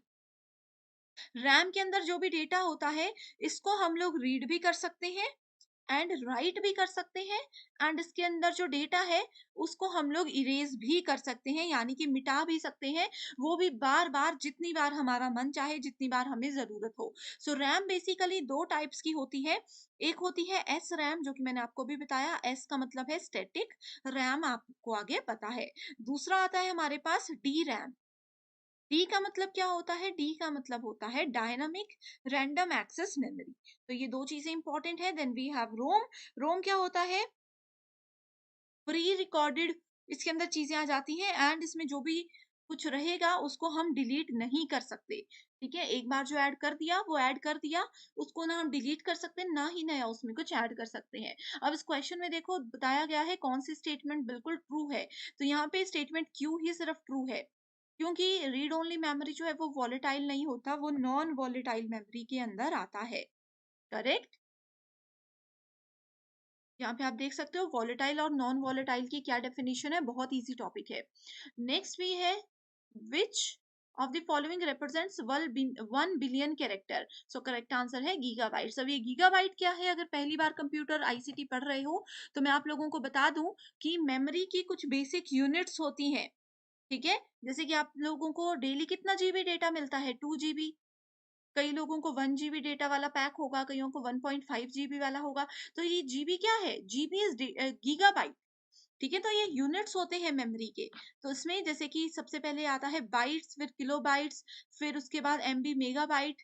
ठीक है, उसके बाद गीगाबाइट, टेराबाइट, पेटाबाइट।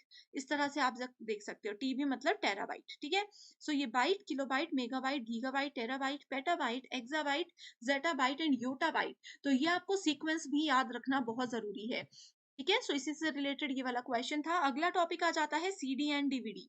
तो सीडी और डीवीडी बहुत इंपॉर्टेंट टॉपिक है। सीडी का मतलब क्या होता है? आपने देखी जरूर होगी, सुनी जरूर होगी। सीडी का मतलब होता है कॉम्पैक्ट डिस्क, और डीवीडी का मतलब होता है डिजिटल वर्सेटाइल डिस्क। ठीक है। नेक्स्ट है रैम रोम की बात करें, ऑलरेडी हम ये चीजें देख चुके हैं, बेसिक से डेफिनेशन आप इसकी और भी देख सकते हो। ठीक है, D RAM and S RAM भी मैंने आप लोगों को। Next we have hardware and software. Hardware वो चीजें होती है जिसको हम लोग इजीली टच कर सकते हैं, एंड सॉफ्टवेयर वो चीजें होती है जो कि हमारे मोबाइल के अंदर होती है, जैसे व्हाट्सएप है, फेसबुक है। ये सारे एप्लीकेशन जो होते हैं ये सॉफ्टवेयर होते हैं। हार्डवेयर होते हैं मोबाइल, मोबाइल की बैटरी, मोबाइल का चार्जर। सिमिलरली यहाँ पे आपके सामने कंप्यूटर के केस में इसकी पूरी की पूरी लिस्ट मैंने रखी हुई है। कुछ इंपॉर्टेंट जनरल एब्रिविएशंस है जो कि एग्जामिनेशन के लिए इंपॉर्टेंट है। इसमें समझाने जैसा कुछ नहीं है, बस फुल फॉर्म है CPU, central processing unit, ALU, arithmetic logical unit. तो इस स्लाइड को आप अच्छे से देख लीजिए, इसमें समझना कुछ नहीं है, बस इसको याद रख लीजिए। Next we have internet. Internet आप सभी यूज कर रहे हो। एक जगह पर बैठकर इंटरनेट की मदद से पूरे वर्ल्ड में हम लोग कहीं पे भी किसी भी फाइल को डाउनलोड कर सकते हैं, कुछ भी यूज कर सकते हैं।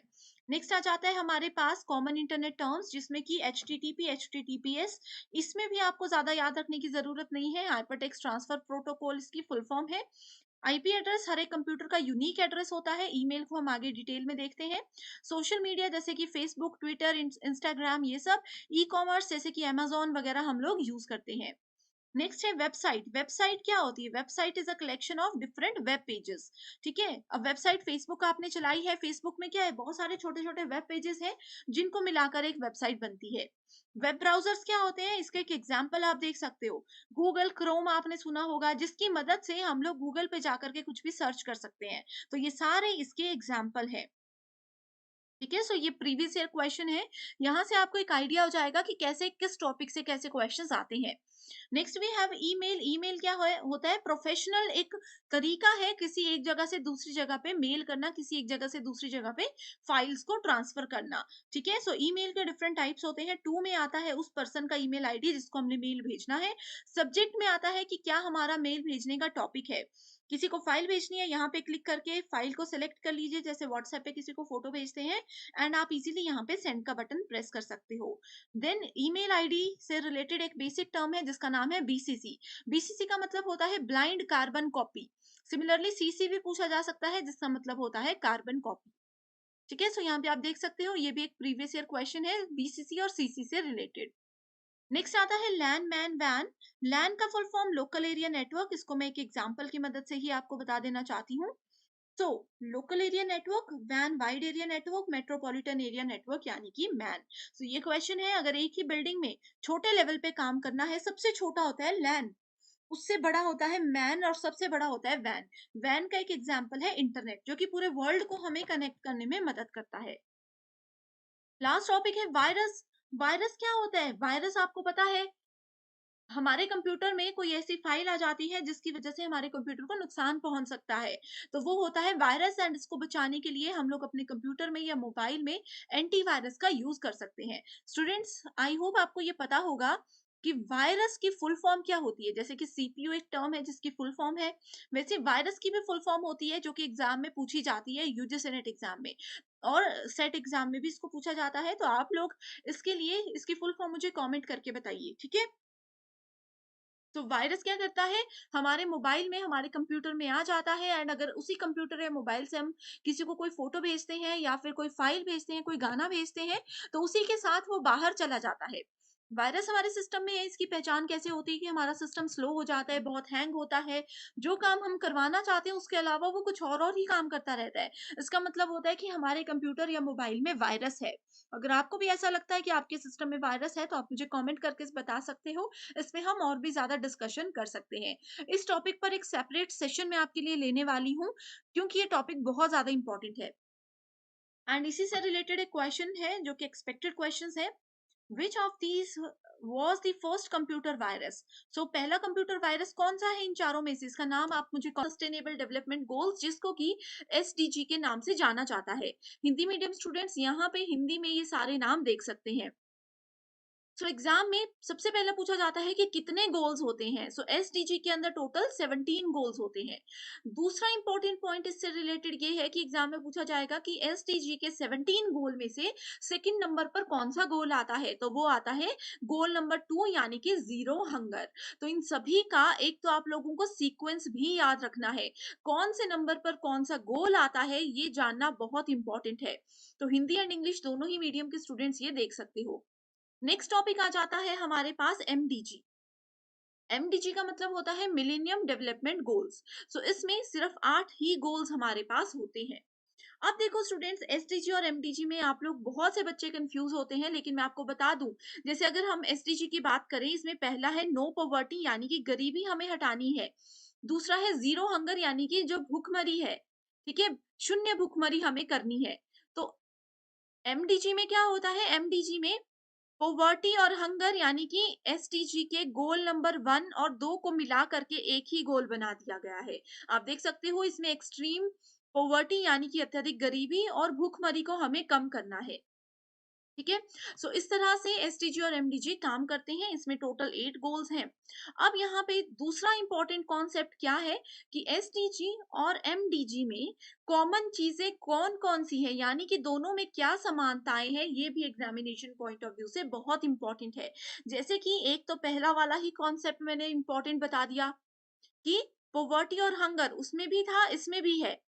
हर एक बच्चे को अच्छी एजुकेशन मिलनी चाहिए, वो उसमें भी है इसमें भी है। तो इस तरह से आपको कॉमन पॉइंट्स भी याद रखने हैं।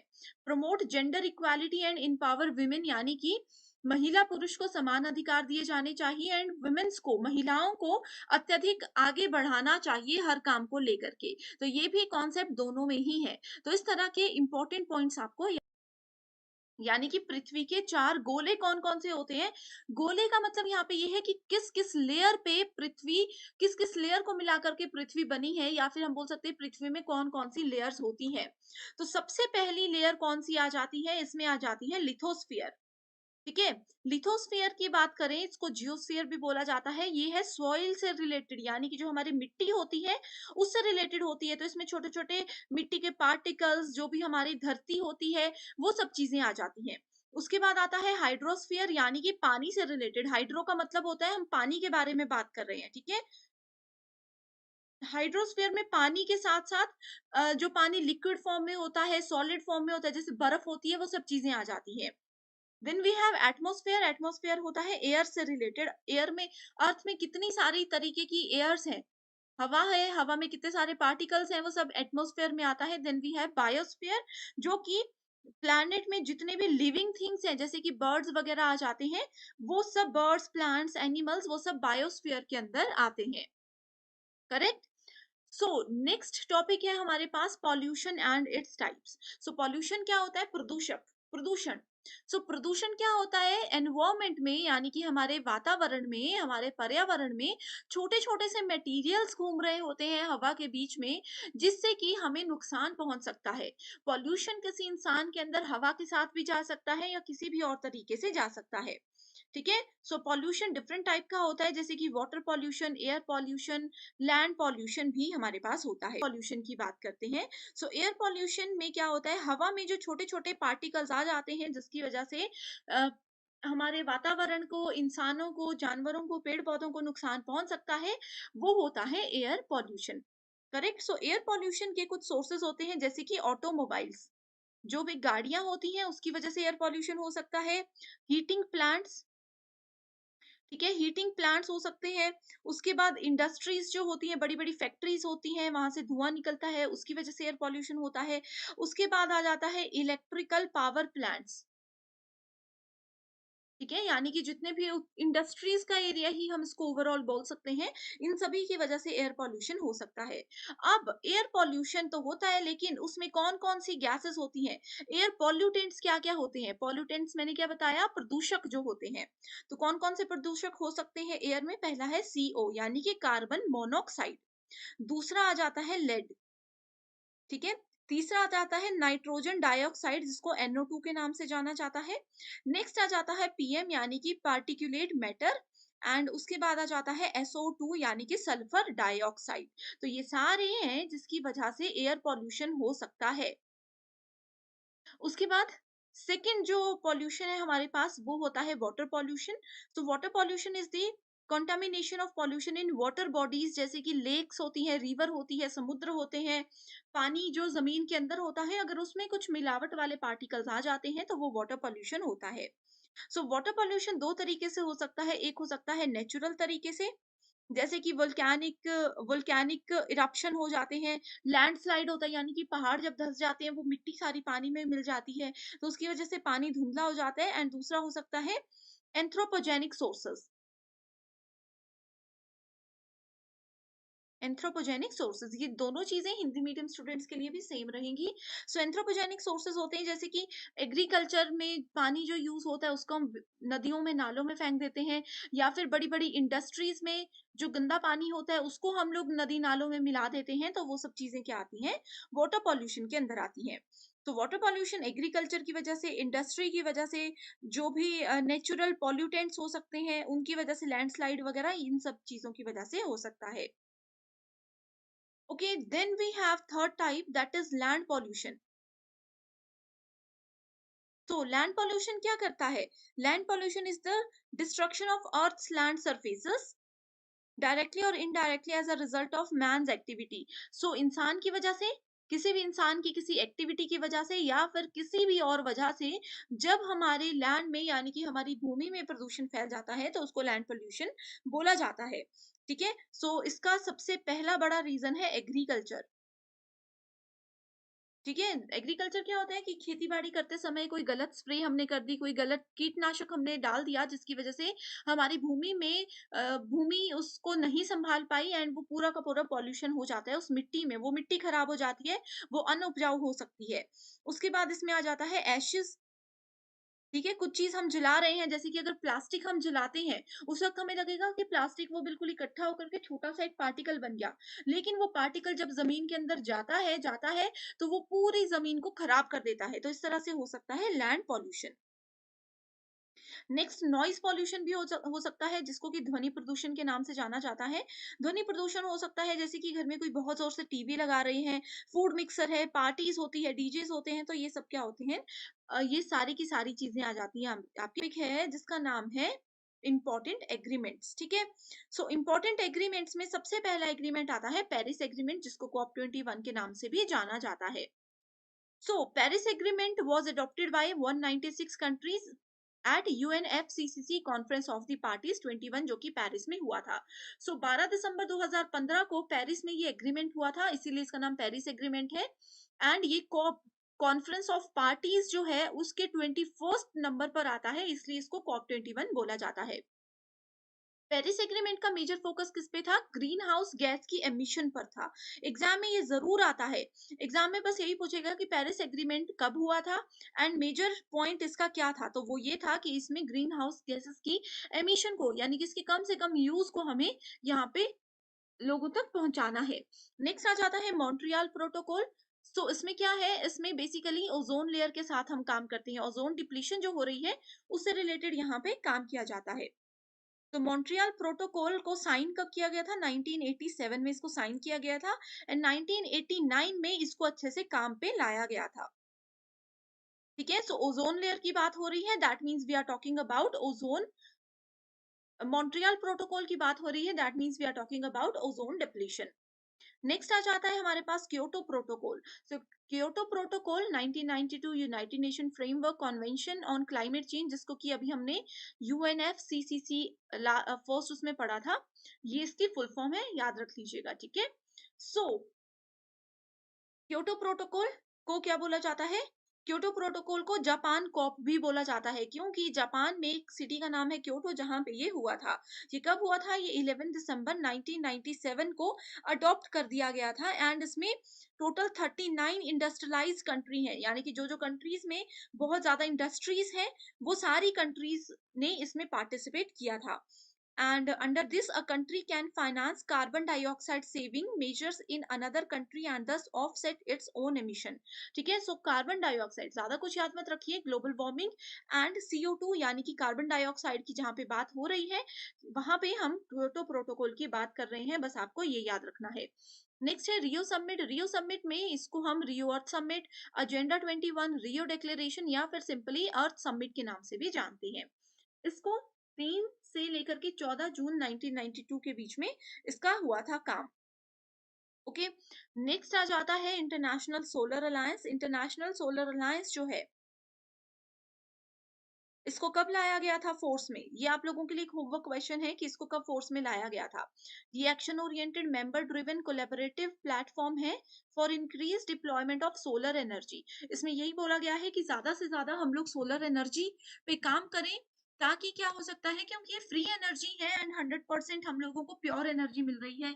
अगर हम ज्यादा से ज्यादा सोलर एनर्जी को यूज करेंगे तो हमें आर्टिफिशियल एनर्जी बनाने की जरूरत नहीं है। इसीलिए आपने देखा होगा कि आज के समय पे सोलर पावर प्लांट्स, ठीक है, सोलर लाइट्स घरों में यूज होती है, स्ट्रीट लाइट सोलर बेस्ड है, मोबाइल चार्जर सोलर बेस्ड है, तो इसीलिए यहाँ पे किया गया है इस चीज पर फोकस।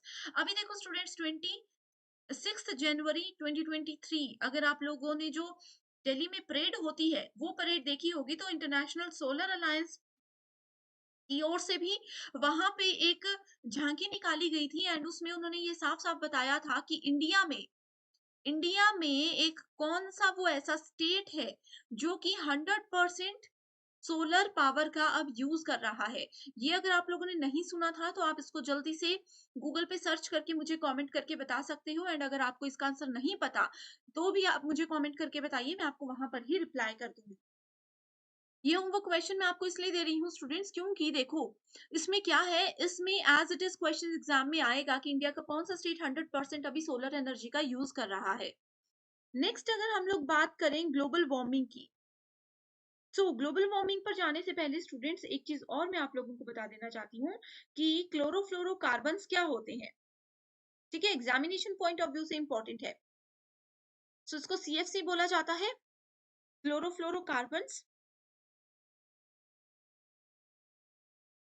सो क्लोरोफ्लोरोकार्बन आता कहाँ से है, क्या क्या इसके सोर्सेस हैं? सो ओजोन के जो पार्टिकल्स होते हैं which provide the earth with protective layer against UV radiation, CFCs are extremely dangerous when discharged into the atmosphere. So अगर क्लोरोफ्लोरोकार्बन एटमॉस्फेयर में फैल जाती है तो वो बहुत ही ज्यादा नुकसान हम लोगों को पहुंचा सकती है।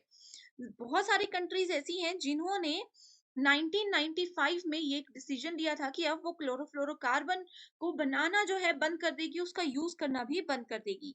अब इस गैस को क्यों रोका गया है, क्योंकि इसके ह्यूमंस पर बहुत इफेक्ट है, एनवायरमेंट पर भी है, ह्यूमन पर भी है। अगर ये डायरेक्टली किसी के फिजिकल कांटेक्ट में आ जाती है तो उसकी वजह से बहुत सारी स्किन प्रॉब्लम्स हो सकती है, लोगों को सांस लेने में दिक्कत हो सकती है, डाइजेशन यानी कि हमारी पाचन क्रिया खराब हो सकती है। करेक्ट, सो इस तरह की बहुत सारी चीजें हैं, बहुत सी चीजें हैं जिसकी वजह से इसको रोका गया है।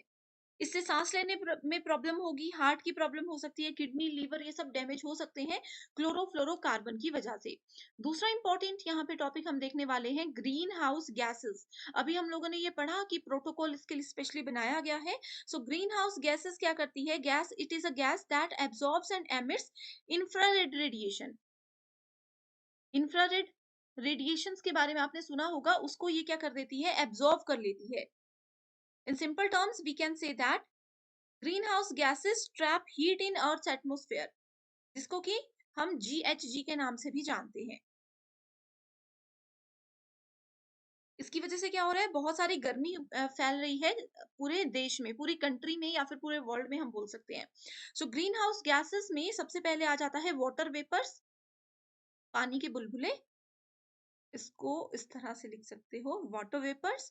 उसके बाद आ जाता है कार्बन डाइऑक्साइड, उसके बाद आ जाता है methane, then we have nitrous oxide and उसके बाद आ जाता है ओजोन। तो ये सारी ग्रीन हाउस गैसेस के एग्जाम्पल्स हैं। अगला टॉपिक जो है हमारा वो है नेचुरल हजार्ड्स। नेचुरल हजार्ड यानी कि प्राकृतिक जो आपदाएं आती है, सो उसमें कौन कौन सी चीजें हैं इसके डायरेक्टली नाम आपको बताती हूँ। प्राकृतिक आपदाओं में सबसे पहले आ जाता है जो सूखा पड़ता है, ठीक है, साइक्लोन आते हैं जो समुद्र में लहरें गोल घूमते हुए सब कुछ अपने साथ लेकर के जाती हैं, ये भी एक नेचुरल डिजास्टर है। उसके बाद एयर पॉल्यूशन, डेजर्ट लॉक्यूस्ट यानी कि जो अ, रेत होती है, जो डेजर्ट होते हैं, ठीक है, राजस्थान में जैसे ये चीजें बहुत होती है, जो डेजर्ट होते हैं, रेगिस्तान होते हैं, उसमें जब तूफान आते हैं, रेगिस्तानी तूफान जिसको बोलते हैं, बाढ़ आ जाती है, लैंडस्लाइड यानी कि जो पहाड़ धंस जाते हैं, ये सारी चीजें क्या हैं, ये सब चीजें नेचुरल हजार्ड के अंदर आती हैं। ओके, नेक्स्ट आ जाता है फिर हमारे पास नेक्स्ट टॉपिक जिसका नाम है renewable natural resources. Natural resources मतलब प्राकृतिक जो चीजें होती हैं जिसको हम बार बार यूज कर सकते हैं, जैसे कि सोलर एनर्जी।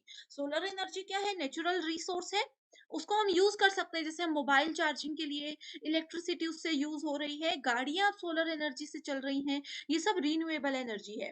ठीक है। सो इसमें और कौन कौन सी चीजें आ जाती हैं? इसमें आ जाता है एक तो biomass energy. Biomass biomass energy का एक एग्जाम्पल है इथेनॉल। ये इसको आप लोगों ने याद रख लेना है। उसके बाद आ जाता है hydro power. Hydro power plants क्या होते हैं? जो पानी से जैसे बिजली तैयार होती है, वो सब चीजें। उसके बाद आ जाता है जियोथर्मल पावर। Geothermal power. उसके बाद आ जाता है विंड एनर्जी। विंड मतलब हवा, हवा से जो चीजें हो सकती हैं। Then we have solar energy. तो ये सारी रीन्यूएबल नेचुरल रिसोर्सेज हैं जिसको हम लोग रीयूज कर सकते हैं।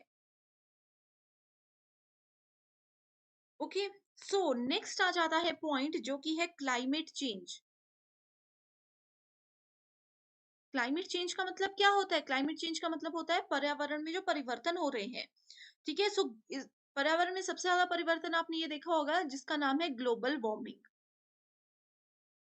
ठीक है। सो ये हमारा टॉपिक है ग्लोबल वार्मिंग। मैं डायरेक्टली यहीं पे समझा देती हूँ। आपने देखा होगा कि गर्मियों के समय में बहुत ज्यादा गर्मी होती है, जो कि असहनीय होती है। बहुत से लोग इसकी वजह से मर भी जाते हैं। ठीक है।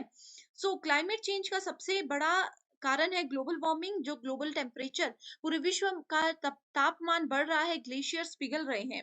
ठीक है। जो ओशन है, जो समुद्र है, वो गर्म हो रहे हैं, आइस शीट्स पिघल रही हैं। ठीक है। बर्फ की जो परतें होती हैं हिमालयाज में, वो पिघल रही हैं। ठीक है। ग्लेशियर्स टूट रहे हैं। पानी का जो स्तर होता है समुद्रों में, वो बढ़ रहा है। ठीक है। इसी तरह से बहुत सारी चीजें हैं जो कि क्लाइमेट चेंज के लिए है। अब क्लाइमेट चेंज का कारण क्या है? इसकी कॉजेस क्या है? पहला तो है इंक्रीज जो हो रहा है ग्रीन हाउस गैसेस का। हमने देखो ग्रीन हाउस गैसेस भी पढ़ा, इसको रोकने के लिए जो प्रोटोकॉल बना है वो भी पढ़ा। तो इसकी वजह से भी क्लाइमेट में परिवर्तन आ सकता है। ठीक है। सो ग्रीन हाउस गैसेस में जैसे कि मैंने आपको बताया, nitrous oxide NO2, carbon dioxide CO2, water vapour H2O, then methane CH4 and chlorofluorocarbon, ये सब चीजें आती है। इसके बाद अगर फॉसिल फ्यूल्स को जलाया जाता है तब भी ग्लोबल वार्मिंग होती है। इंडस्ट्रीज जैसे बहुत ज्यादा हो गई है जिसकी वजह से बहुत सी ऐसी गैसेस वहां से निकलती हैं जो कि हमारे पर्यावरण को नुकसान पहुंचाती है। तो ये भी क्लाइमेट चेंज का ही मेजर पार्ट है। ठीक है। सो मैंने आप लोगों को ग्लोबल वार्मिंग भी बता दिया, क्लाइमेट चेंज भी हमारा कवर हो गया। नेक्स्ट आ जाता है कॉप, जिसको बोला जाता है conference of parties. So COP क्या है? कॉप एक सुप्रीम डिसीजन मेकिंग बॉडी है जिसमें कि डिफरेंट कन्वेंशंस को बनाया गया है। डिसीजन किस के बारे में लिए जाते हैं? डिसीजन लिए जाते हैं कि कैसे हम अपने अर्थ को बचा सकें। ठीक है। इसमें बहुत सारी कंट्रीज पार्टिसिपेट करती हैं। जैसे कि कुछ कॉप में 196 कंट्री है, कुछ कॉप में कुछ और कंट्रीज है। सो बहुत सारी कंट्रीज इसमें डिसीजन लेती हैं कि ग्लोबली, यानी कि पूरे वर्ल्ड लेवल पर जो भी बड़ी बड़ी प्रॉब्लम्स हो रही हैं, उनको हम कैसे कंट्रोल करके अपने एनवायरमेंट को, अपने पर्यावरण को बचा सकें। सो कॉप की हर साल मीटिंग्स होती हैं। जैसे कि अगर हम बात करें COP27 की, सो COP27 कहाँ पर हुआ? इजिप्ट में हुआ। ठीक है। नवंबर 2022 में ये हुआ था। एग्जाम के लिए इंपॉर्टेंट है। उसके बाद आता है कॉप 26। कॉप 26 कहाँ हुआ था? ये ग्रास गो में हुआ था। ठीक है। जो कि नॉर्थर्न आयरलैंड में है। ये भी नवंबर नवंबर 2021 में हुआ था। उसके बाद 2020 में कोरोना की वजह से कुछ भी नहीं हो पाया था। देन उससे पहले कॉप 25 हुआ था जो कि स्पेन में हुआ था। ये हुआ था दिसंबर 2019 में। अब क्योंकि 2023 आ गया है, अब कॉप 28 होने वाला है। आप लोगों के लिए ये होमवर्क क्वेश्चन है कि मुझे बताइए कॉप 28 2023 में कब और कहां पर होने वाला है। तो इस तरह से आप लोगों को ये कॉप की लिस्ट को ध्यान में रखना है, एग्जामिनेशन के लिए ये बहुत ही ज्यादा इंपॉर्टेंट। तो सबसे पहले हम शुरू करते हैं बेसिक इंट्रोडक्शन से, जिसमें आप लोगों को ये पता होना चाहिए कि हायर एजुकेशन सिस्टम जो है इंडिया में, उसको कंट्रोल एंड एडमिनिस्टर करने का काम है यूनिवर्सिटी ग्रांट कमीशन यानी कि UGC का। जितनी भी यूनिवर्सिटीज हैं, जितनी भी हायर एजुकेशनल इंस्टीट्यूशंस हैं, उनको कैसे वो काम करेंगे, क्या क्या उनका करिकुलम होगा, उन सब चीजों को हैंडल करना UGC की ही रिस्पॉन्सिबिलिटी होती है। साथ ही सबसे पहले हम बात करते हैं एंशियंट इंडिया में एजुकेशन कैसी होती थी, यानी कि प्राचीन भारत में शिक्षा की क्या प्रणाली होती थी। सबसे पहले इसमें आता है Vedic period. Then we have Buddhist period, mediative period, pre independence India जिसको कि ब्रिटिश इंडिया बोला जाता है, यानी कि आजादी से एकदम पहले का समय, पोस्ट इंडिपेंडेंस इंडिया यानी कि स्वतंत्रता के बाद के भारत में किस तरह से एजुकेशन होती थी। सो इस तरह से इंडिया में एजुकेशन को डिफरेंट सेक्शंस में डिवाइड किया गया। फ्रेंड्स, यहाँ पे हम पढ़ रहे थे कि वैदिक पीरियड क्या होता है, एंशियंट इंडिया में एजुकेशन क्या होती है। सो इसी तरह से हम ये जो भी 20 टॉपिक्स कवर उसमें इंस्ट्रक्शंस यानी कि निर्देश किस तरह से दिए जाते थे। सो सबसे पहला निर्देश देने का तरीका होता था श्रवण। ठीक है, श्रवणा जिसको बोला जा सकता है इंग्लिश में। सो श्रवण का मतलब होता है सुनना। इसमें क्या होता था कि टीचर जो भी गुरु होते थे वो बोलते थे, एंड शिष्य जो होते थे, स्टूडेंट्स जो होते थे वो सुनते थे एंड उन चीजों को याद रखते थे। दूसरा होता है मनना। सो मनना में क्या होता है, वो मनन करते थे। मनन करने का मतलब होता है उस चीज के बारे में सोचना। ठीक है, इसमें क्या होता था, जो भी स्टूडेंट होते थे वो खुद से सोचते थे, खुद से ही ज्ञान प्राप्त करते थे एंड सोच सोच कर वो चीजों को समझते थे। इसको सेल्फ इंट्रोस्पेक्शन भी बोला जाता है। तीसरा आता था निधि ध्यासना। सो ये क्या होता है, ये सच और झूठ और रियल वर्ल्ड से जो भी चीजें हम सीखते हैं, जैसे कि हम होता है ना, हम बोलते हैं कि जीवन हमें बहुत कुछ सिखाता है, लाइफ हमें बहुत कुछ सिखाती है। तो वही चीज इसके अंदर आती थी कि इंसान इस समय पे जो स्टूडेंट्स होते थे वो रियल लाइफ एग्जांपल्स के साथ बहुत सी चीजें सीख जाते थे। Then we have Shruti. Shruti का मतलब होता है knowledge was practically called as Shrutis. जैसे कि अभी जिस चीज को हम प्रैक्टिकल अप्रोच बोलते हैं, किसी भी चीज को अगर हम थ्योरी सीख रहे हैं उसके बाद प्रैक्टिकली करेंगे तो हम अच्छे से उस चीज को समझ जाएंगे। हैंड ऑन प्रैक्टिस जिसको आज के समय पे बोला जाता है, वो उस समय श्रुति के नाम से जाना जाता था। नेक्स्ट आता है करिकुलम इन एंशिएंट टाइम्स, यानी कि प्राचीन काल में पाठ्यक्रम कैसे हुआ करते थे। तो मनुष्य जाति का विज्ञान जिसको कि एंथ्रोपोलॉजी बोला जाता है, वो भी उस समय पे गुरु उनको सिखाते थे। Then we have astronomy, economics, Hindi medium students यहाँ पे देख सकते हो। Then we have epistemology, then we have geology, ethnology, human organics, then we have mathematics and military science. So ये सारे सब्जेक्ट्स होते थे जो कि प्राचीन काल में सिखाए जाते थे। एंड जैसा कि मैंने 1 आवर वाले सेशन में भी आप लोगों को ये बताया है कि प्राचीन काल में यूनिवर्सिटीज और स्कूल्स होते थे, लेकिन मैक्सिमम टाइम्स एजुकेशन किस तरह से दी जाती थी, गुरुकुल्स की मदद से एजुकेशन दी जाती थी। गुरुकुल में क्या होता था, गुरु का कुल यानी कि एक टीचर का घर। सो जितने भी स्टूडेंट्स होते थे जिनको शिष्य बोला जाता था, वो सारे स्टूडेंट्स अपने गुरु के घर में जाकर के रहते थे एंड वहीं पे उन लोगों को एजुकेशन प्रोवाइड करवाई जाती थी, जिसमें कि 5 साल तक के बच्चों को बेसिक एजुकेशन दी जाती थी। उसके बाद एक सेरेमनी उन लोगों की होती थी। उस सेरेमनी के बाद ही उनकी प्रॉपर एजुकेशन शुरू करवा दी जाती थी, जिसमें कि ये सारे सब्जेक्ट्स उनको पढ़ाए जाते थे। करेक्ट? सो इस तरह से प्राचीन काल का पाठ्यक्रम होता था। नेक्स्ट टॉपिक आ जाता है हमारे पास, जो कि है वैदिक लिटरेचर। सो वैदिक लिटरेचर में हमारे पास 4 तरह की लिटरेसी होती है। ठीक है? साहित्य इसमें 4 तरह के होते हैं। वेदास, ब्राह्मण्स, उसके बाद आरण्यक, देन वी हैव उपनिषद। सो अगर हम लोग इसमें वेद की बात करें तो हमारे पास टोटल कितने वेद होते हैं, 4 वेद होते हैं। पहला वेद आ जाता है ऋग्वेद। ठीक है, ऋग्वेद जो होता है it is called collection of lyrics. Lyrics का कलेक्शन इसको बोला जाता है। एंड ये ओल्डेस्ट यानी कि सबसे पुराना वेद है पूरे वर्ल्ड में। इसमें 1028 हाइम्स है, 10580 वर्सेस हैं एंड 10 मंडल्स हैं। ठीक है, सो इस तरह से आपने इसको याद रखना है। ये है हमारा पहला वेद। दूसरे वेद की अगर हम लोग बात करें सो वो है सामवेद। सामवेद को क्या बोला जाता है, बुक ऑफ चैंट्स।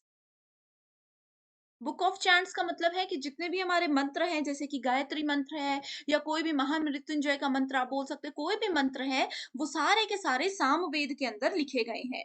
ठीक है, सो इसमें टोटल 1549 वर्सेस हैं एंड इंडियन म्यूजिक से रिलेटेड जितने भी इंपॉर्टेंट चीजें हैं वो सारी की सारी सामवेद के अंदर ही आपको मिलती है। तीसरा वेद आ जाता है यजुर्वेद। यजुर्वेद, ठीक है, यजुर्वेद को बोला जाता है बुक ऑफ सैक्रिफिशियल प्रेयर्स। इसको दो हिस्सों में डिवाइड किया गया है। पहला है कृष्ण यजुर्वेद, दूसरा है शुक्ल यजुर्वेद। बस आपको इसमें यही याद रखना है। चौथा वेद आ जाता है अथर्ववेद। अथर्ववेद में जितने भी मैजिकल फॉर्मूलाज होते हैं, जो भी जादू टोने से रिलेटेड चीजें होती हैं, वो सारी अथर्ववेद के अंदर लिखी गई हैं।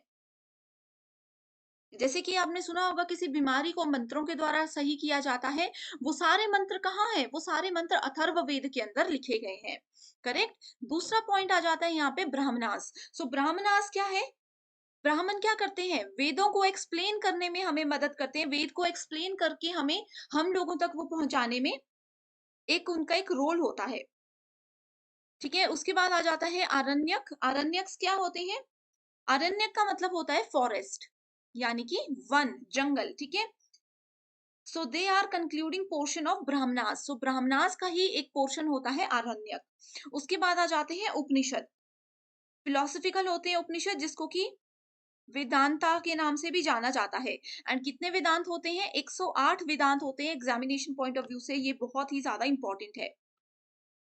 करेक्ट? सो नेक्स्ट अगर हम लोग बात करें, यहाँ पे वो टॉपिक नहीं लिखा गया है एंड उसका नाम है वेदांगास। वेदांगास कितने होते हैं? टोटल 6 वेदांगास होते हैं। इसको हम यहाँ पे डिटेल में डिस्कस नहीं करेंगे।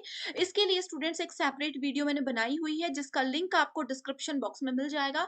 मेरा यही सजेशन है कि आप अगर डिटेल में टॉपिक्स को पढ़ना चाहते हो तो आप उसको वहां पर जरूर देख सकते हो। लिंक को डिस्क्रिप्शन बॉक्स में देख सकते हो, क्योंकि ये सेशन क्विक रिवीजन के लिए है, इसीलिए यहाँ पे हम बेसिक इंफॉर्मेशन ही आपको दे रहे हैं।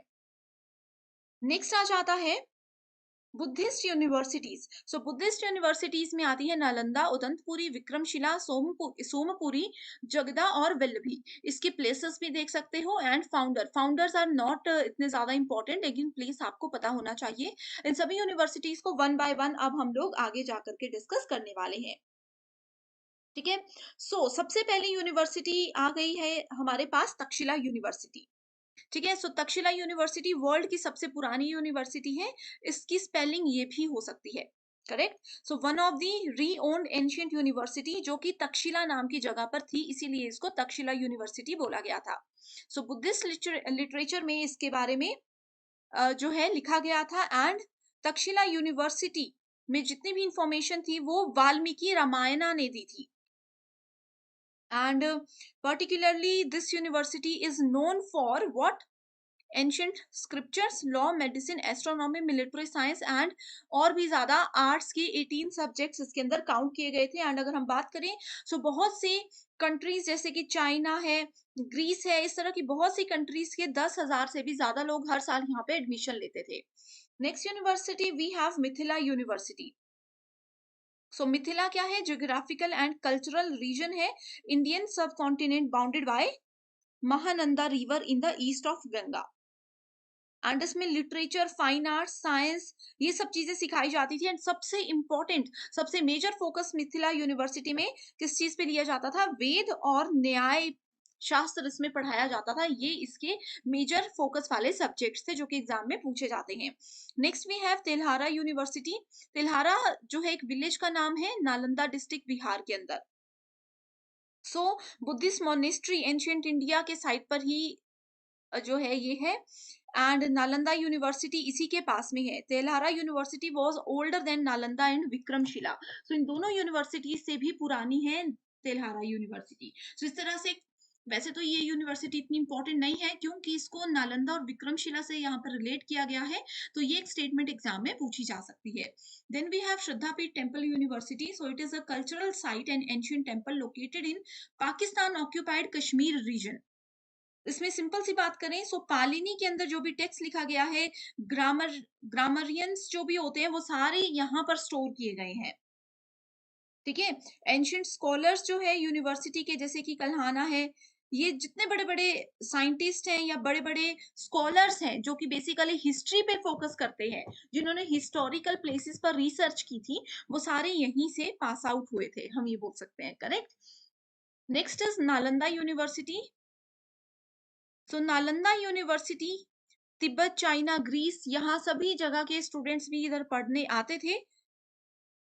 ज्यादातर इसमें महायाना बुद्धिज्म, वेद, लॉजिक, संस्कृत, ग्रामर, मेडिसिन, तामाख्या और इस तरह के सब्जेक्ट्स पढ़ाए जाते थे।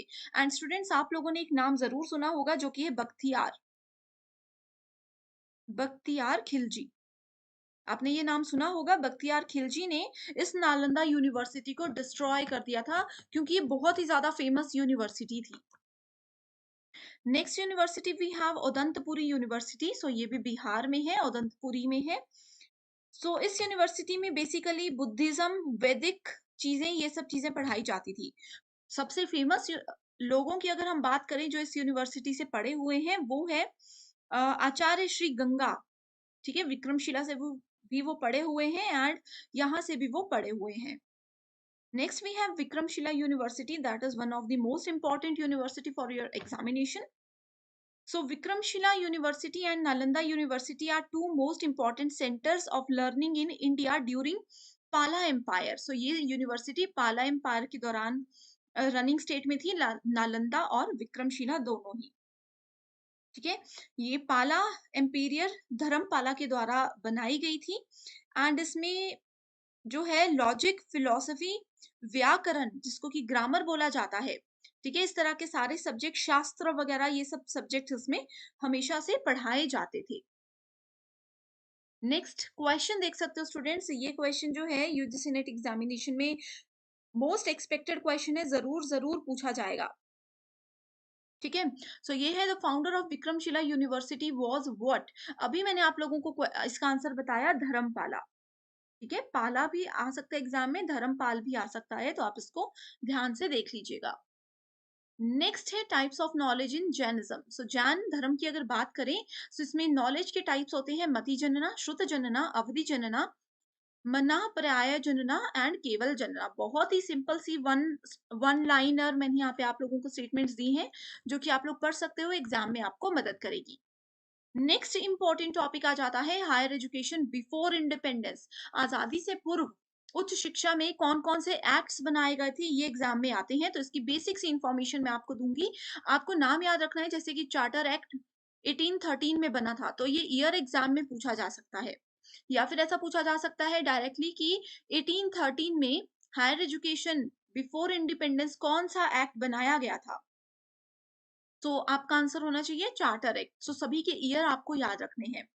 सो चार्टर एक्ट 1813 की अगर बात करें, so it allotted rupees 1 lakh to promote education in India. So इन्होंने 1 लाख रुपी उस समय पे प्रमोट किया था 1813 में, ताकि वो हायर एजुकेशन को इंडिया में प्रमोट कर सके।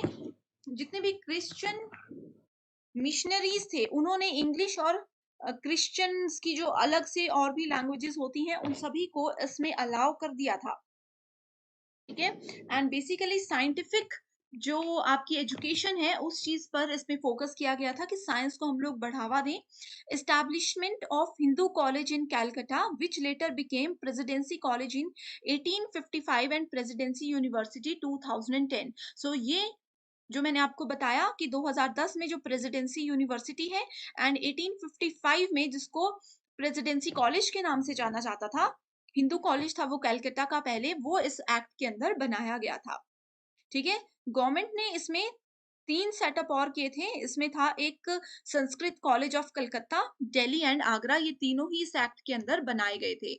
आपने जरूर ये यूनिवर्सिटीज के नाम सुने होंगे। नेक्स्ट वी हैव एफिंस्टन रिपोर्ट, जो कि 1823 में बनाई गई थी।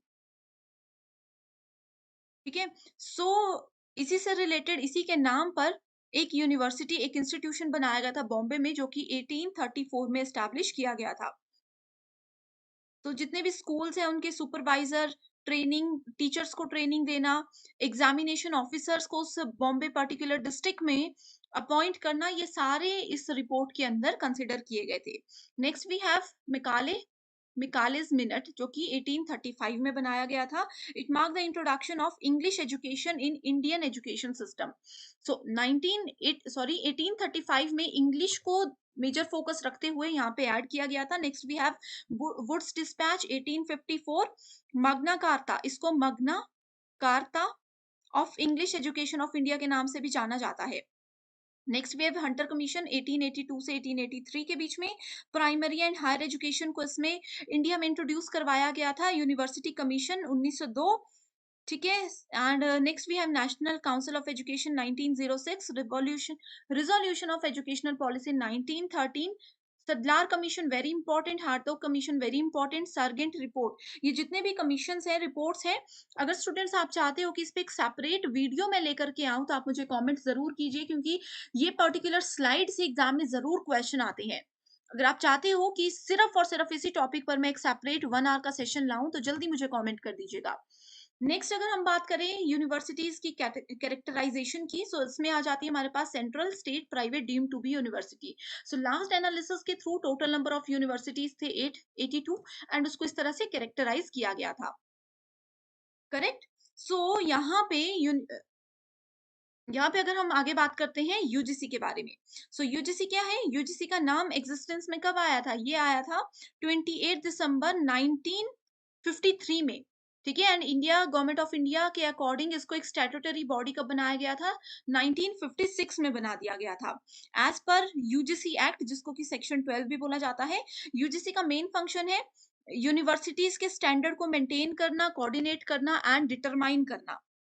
UGC comprises of chairman, vice chairman and 10 री मेंबर्स जो कि सेंट्रल गवर्नमेंट के द्वारा अपॉइंट किए जाते हैं।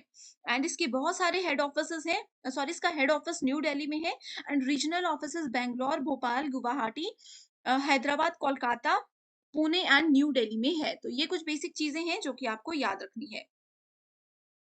नेक्स्ट बात करते हैं न्यू नेशनल एजुकेशन पॉलिसी 2020। जैसे कि मैंने आपको हमेशा बताया है कि इस पे एक सेपरेट सेशन ऑलरेडी मैं आप लोगों के लिए लेकर के आई हूँ, जो कि बहुत ही ज्यादा इंपॉर्टेंट है। एक टॉपिक यहाँ पे मिस हो गया है जो कि है यूनिवर्सिटीज। अब देखो सेंट्रल यूनिवर्सिटी क्या होती है? सेंट्रल यूनिवर्सिटी सेंट्रल एक्ट यानी कि एक्ट ऑफ पार्लियामेंट के अंदर इसको बनाया गया है। Total we have 48 central university under the review of MHRD. MHRD का अब नया नाम रखा गया है, ministry of human resource development इसका नाम था। अब इसका नया नाम क्या रखा गया है? मुझे कमेंट करके बताइए।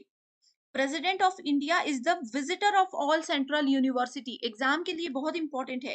इंडिया के प्रेसिडेंट सेंट्रल यूनिवर्सिटी के विजिटर होते हैं। स्टेट यूनिवर्सिटी क्या होती है? इट वाज एस्टैब्लिश्ड और इनकॉर्पोरेटेड बाय प्रोविंशियल एक्ट और बाय स्टेट एक्ट। ठीक है, तो ये स्टेट एक्ट के अंदर बनाई गई है।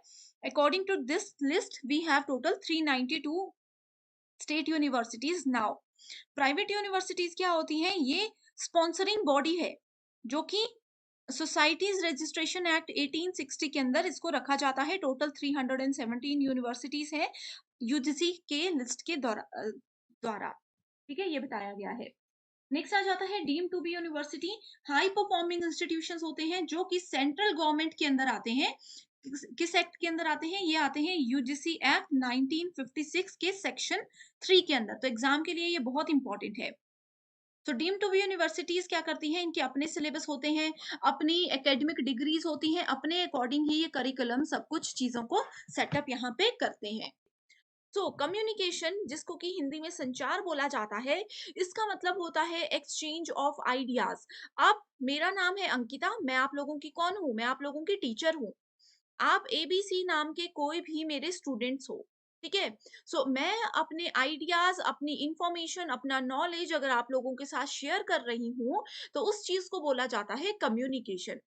सो एज अ टीचर अगर मैं अपना नॉलेज आप लोगों को ऑनलाइन सेशन में, जैसे कि अभी आप ये देख रहे हो, इस तरह से शेयर करूं, या फिर ऑफलाइन यानी कि क्लासरूम सेशन में अपना नॉलेज और आइडियाज शेयर करूं, तो इन किसी भी तरह के sharing of ideas, sharing of knowledge, इस चीज को बोला जाता है कम्युनिकेशन।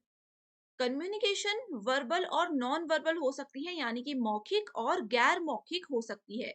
वर्बल कम्युनिकेशन क्या होती है? जिसमें कि हम बोल कर अपनी बात बताते हैं, जिसमें कि वर्ड्स का यूज किया जाता है।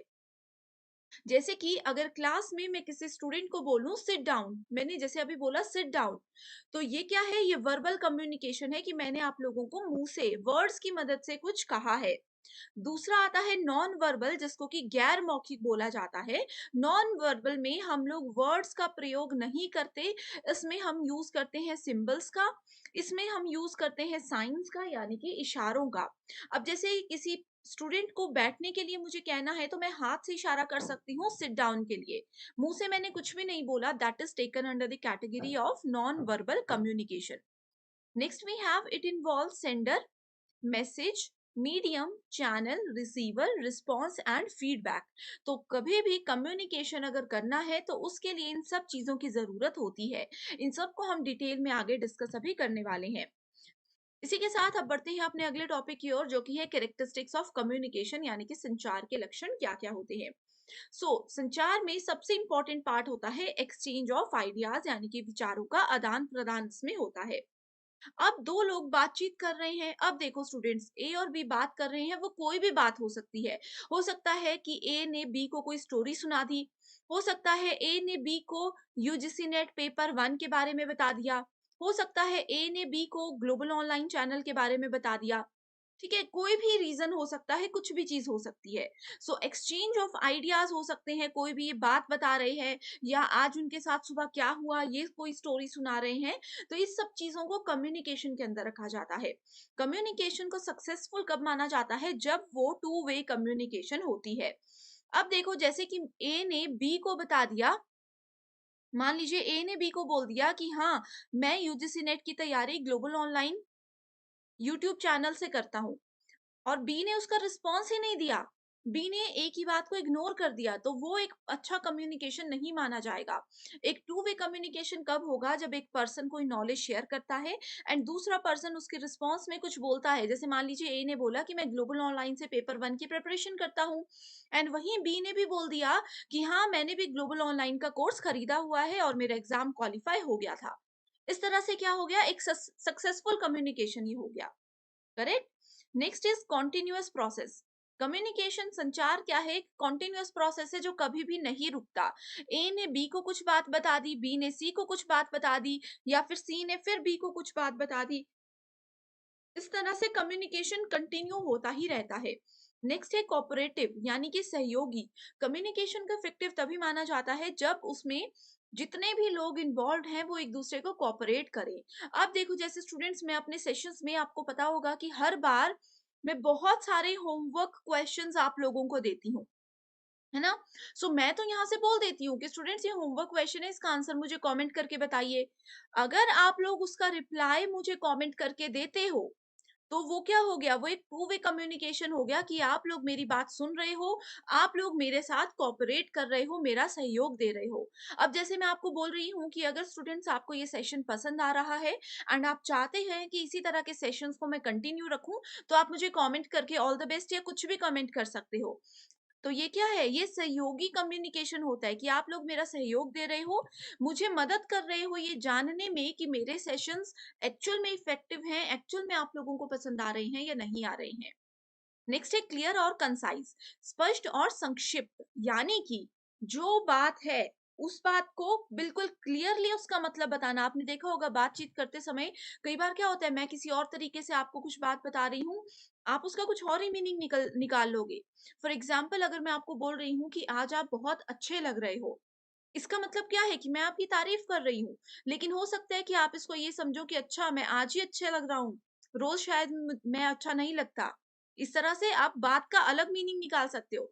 तो जो भी कम्युनिकेशन करते हैं, उसमें आपकी बात बिल्कुल क्लियर होनी चाहिए, कंसाइज होनी चाहिए। कंसाइज का मतलब ये होता है कि जो मेन बात है वो बताओ। कई लोग, आपने देखा होगा, बात करते करते टॉपिक कुछ और होता है, वो बातों बातों में कहीं और से और ही निकल जाते हैं। तो वो चीज अगर होती है तो कम्युनिकेशन एक अच्छा कम्युनिकेशन नहीं माना जाता। Next is direct and indirect. A and be directly एक दूसरे के साथ बात कर सकते हैं। इनडायरेक्ट क्या हो सकता है कि वो चैट के थ्रू कर रहे हैं, वीडियो कॉल के थ्रू कर रहे हैं, या फिर ए ने बी को कुछ इन्फॉर्मेशन दे दी, बी ने सी को इन्फॉर्मेशन दे दी। जैसे कि सीनियर मैनेजर ने अगर बिल्कुल इंटर्न, यानी कि जो फ्रेशर कैंडिडेट है उनसे बात करनी है, तो वो डायरेक्ट बात करेंगे उनके साथ। इनडायरेक्ट बात क्या होगी? वो अपने जूनियर को बोलेंगे, वो अपने जूनियर को बोलेंगे, फिर जाके फ्रेशर्स कैंडिडेट से यहाँ पे वो कांटेक्ट करेंगे। नेक्स्ट, अगर हम बात करें 7 सीज ऑफ इफेक्टिव कम्युनिकेशन, अगर संचार को प्रभावी बनाना है तो 7 सी पे हमें फोकस करना है। पहला है कंसाइजनेस, जैसे कि मैंने बताया, जो हमारा मुद्दा होता है, जो हमारी मेन बात होती है, उसको कैसे शॉर्ट तरीके से एंड इफेक्टिवली बताना है, यहाँ वहां नहीं भटकना है, that is important. Then we have concreteness, यानी कि स्थूलता। कंक्रीट में इफेक्टिव, लेकिन थोड़े शब्दों में चीज को बताओ, बिल्कुल करेक्ट इंफॉर्मेशन होनी चाहिए।